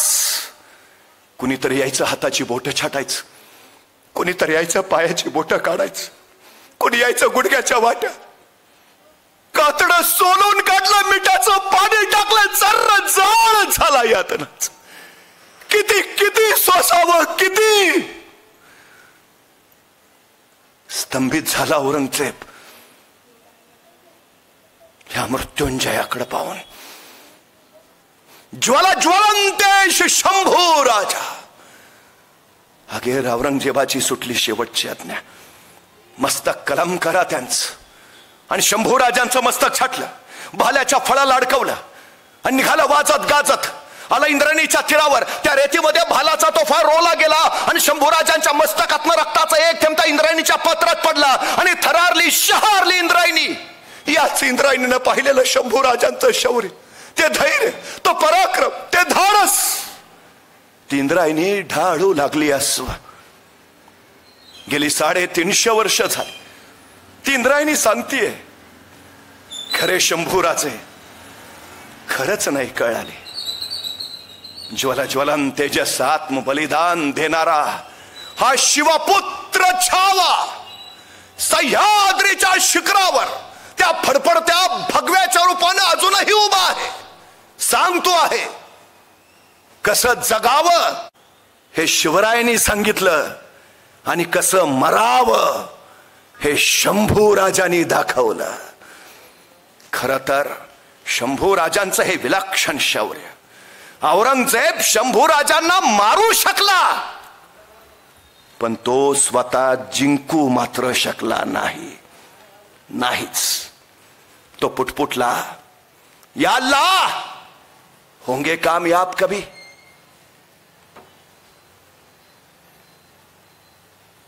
या ऐसे ही लौटना पडेगा खाली हात दहल्ली. शंभूराजे कळाले होते त्याला आणि तो सांगत होता, छावा है छावा, सचमुच छावा है शेर का. हमने आंखें निकाल दी उनकी लेकिन उनकी आंखें नहीं झुकी हमारे सामने. हमने जबान काट दी उनकी लेकिन उस जबान से उन्होंने मांगे नहीं रहम के 2 लफ्ज. हमने हाथ तोड़ दिए उनके लेकिन नहीं फैलाए उन्होंने अपने हाथ हमारे सामने. हमने पांव काट दिए उनके लेकिन नहीं टेके उन्होंने अपने घुटने हमारे सामने. हमने गर्दन काट दी उनकी लेकिन उनकी गर्दन नहीं झुकी हमारे सामने. सचमुच छावा है छावा शेर का. या अल्लाह होंगे कामयाब. ऐसे ही. आणि तेच झालं. शंभू राजांच्या बलिदानातून पेठून उठला इथला एक एक मावळा. राजा शिवाय तब्बल 14 वर्ष प्रजा लढत राहिली. औरंग्याला झुंजत राहिली. दख्खन जिंकायला लावता औरंगजेब. दख्खन सोडा, स्वतःला गाडण्यापुरती 3.5 हात जमीन घेऊन अखेरचा तो इथंच शांत झाला आणि इतिहासाने नवा अध्याय लिहिला. जो महाराष्ट्राच्या नादाला लागतो त्याचा औरंगजेब होतो. छत्रपती संभाजी राजांचं ते शौर्य, धैर्य, तो पराक्रम राष्ट्राप्रती ते ज्वलन तेजस बलिदान प्रेरणा देत आहे. राष्ट्रभक्तीची, राष्ट्रनिष्ठेची. संभाजी राजांच्या या चरित्र गाथेतून तो संस्कार आमच्या उरामध्ये रुजावा आणि शिवछत्रपतींना अपेक्षित ते स्वराज्य आणि स्वराज्य इथं घडावं आपली अपेक्षा व्यक्त करतो. थांबतो. धन्यवाद. थांबा सगळ्यांनी. जय भवानी तरुण मंडळ शिव फुले शाहू आंबेडकर लोकमान्य व्याख्यानमालेची आजच्या 3ऱ्या दिवसाचे पुष्प छत्रपती संभाजी महाराज धगधगती अंगार गाथा या विषयावरती महाराष्ट्राची मुलूक मैदानी तोप आणि प्राध्यापक नितीन बानगुडे पाटील साहेब यांनी आपल्या ओघवत्या अमृतवाणीतून या ठिकाणी छत्रपती संभाजी महाराजांचं जीवनचरित्र आपल्यासमोर ठेवलेलं आहे. निश्चित आजच्या काळात जोपर्यंत चंद्र आणि सूर्य आहे तोपर्यंत आपल्या सर्व महाराष्ट्रातल्या मराठी माणसांना आणि संपूर्ण भारत देशाच्या नागरिकांना शंभूचरित्र, शिवचरित्र प्रेरणा देत राहणार आहे. त्यांच्या ओघवत्या वाणीतून या ठिकाणी त्यांचं व्याख्यान पूर्ण झालेलं आहे. तसेच या ठिकाणी त्यांचे आपल्या मंडळाच्या वतीने मी मनपूर्वक आभार व्यक्त करतो. या व्याख्यानाचे अध्यक्ष आमचे मित्र सागर धुमाळ, माजी नगरसेवक नारायण शेठ बहिरवाडे, राजू दुर्गे, इतर सर्व मान्यवर जे आजच्या कार्यक्रमाला बनसोडे साहेब असतील, मानव कांबळे असतील, सर्वांचे आभार व्यक्त करतो. आणि उद्याची या ठिकाणी एक सूचना आहे की उद्या दिल्लीवरून या ठिकाणी अशोकजी वानखडे, ज्येष्ठ पत्रकार, राजकीय विश्लेषक, विचारवंत, यांचं व्याख्यान बरोबर टायमिंगला या ठिकाणी सुरू होणार आहेत. ते पुण्यामध्ये आलेले आहेत. उद्या संध्याकाळी ते वेळेवर येतील. माझी विनंती आहे की सर्व श्रोत्यांनी या वक्त्यांचं या ठिकाणी मनोगत ऐकण्यासाठी उपस्थित राहावे. पुन्हा एकदा सर्व श्रोत्यांचे देखील मी मनापासून आभार व्यक्त करतो. मोहननगर आणि परिसरातील नागरिकांचे आभार व्यक्त करतो. पुढील 3 दिवसाचे कार्यक्रम खूप मोठे आहेत. आपण मोठ्या संख्येने या कार्यक्रमांचा लाभ घ्यावा अशा प्रकारची विनंती करतो आणि थांबतो. धन्यवाद. जय हिंद, जय महाराष्ट्र, जय भीम, जय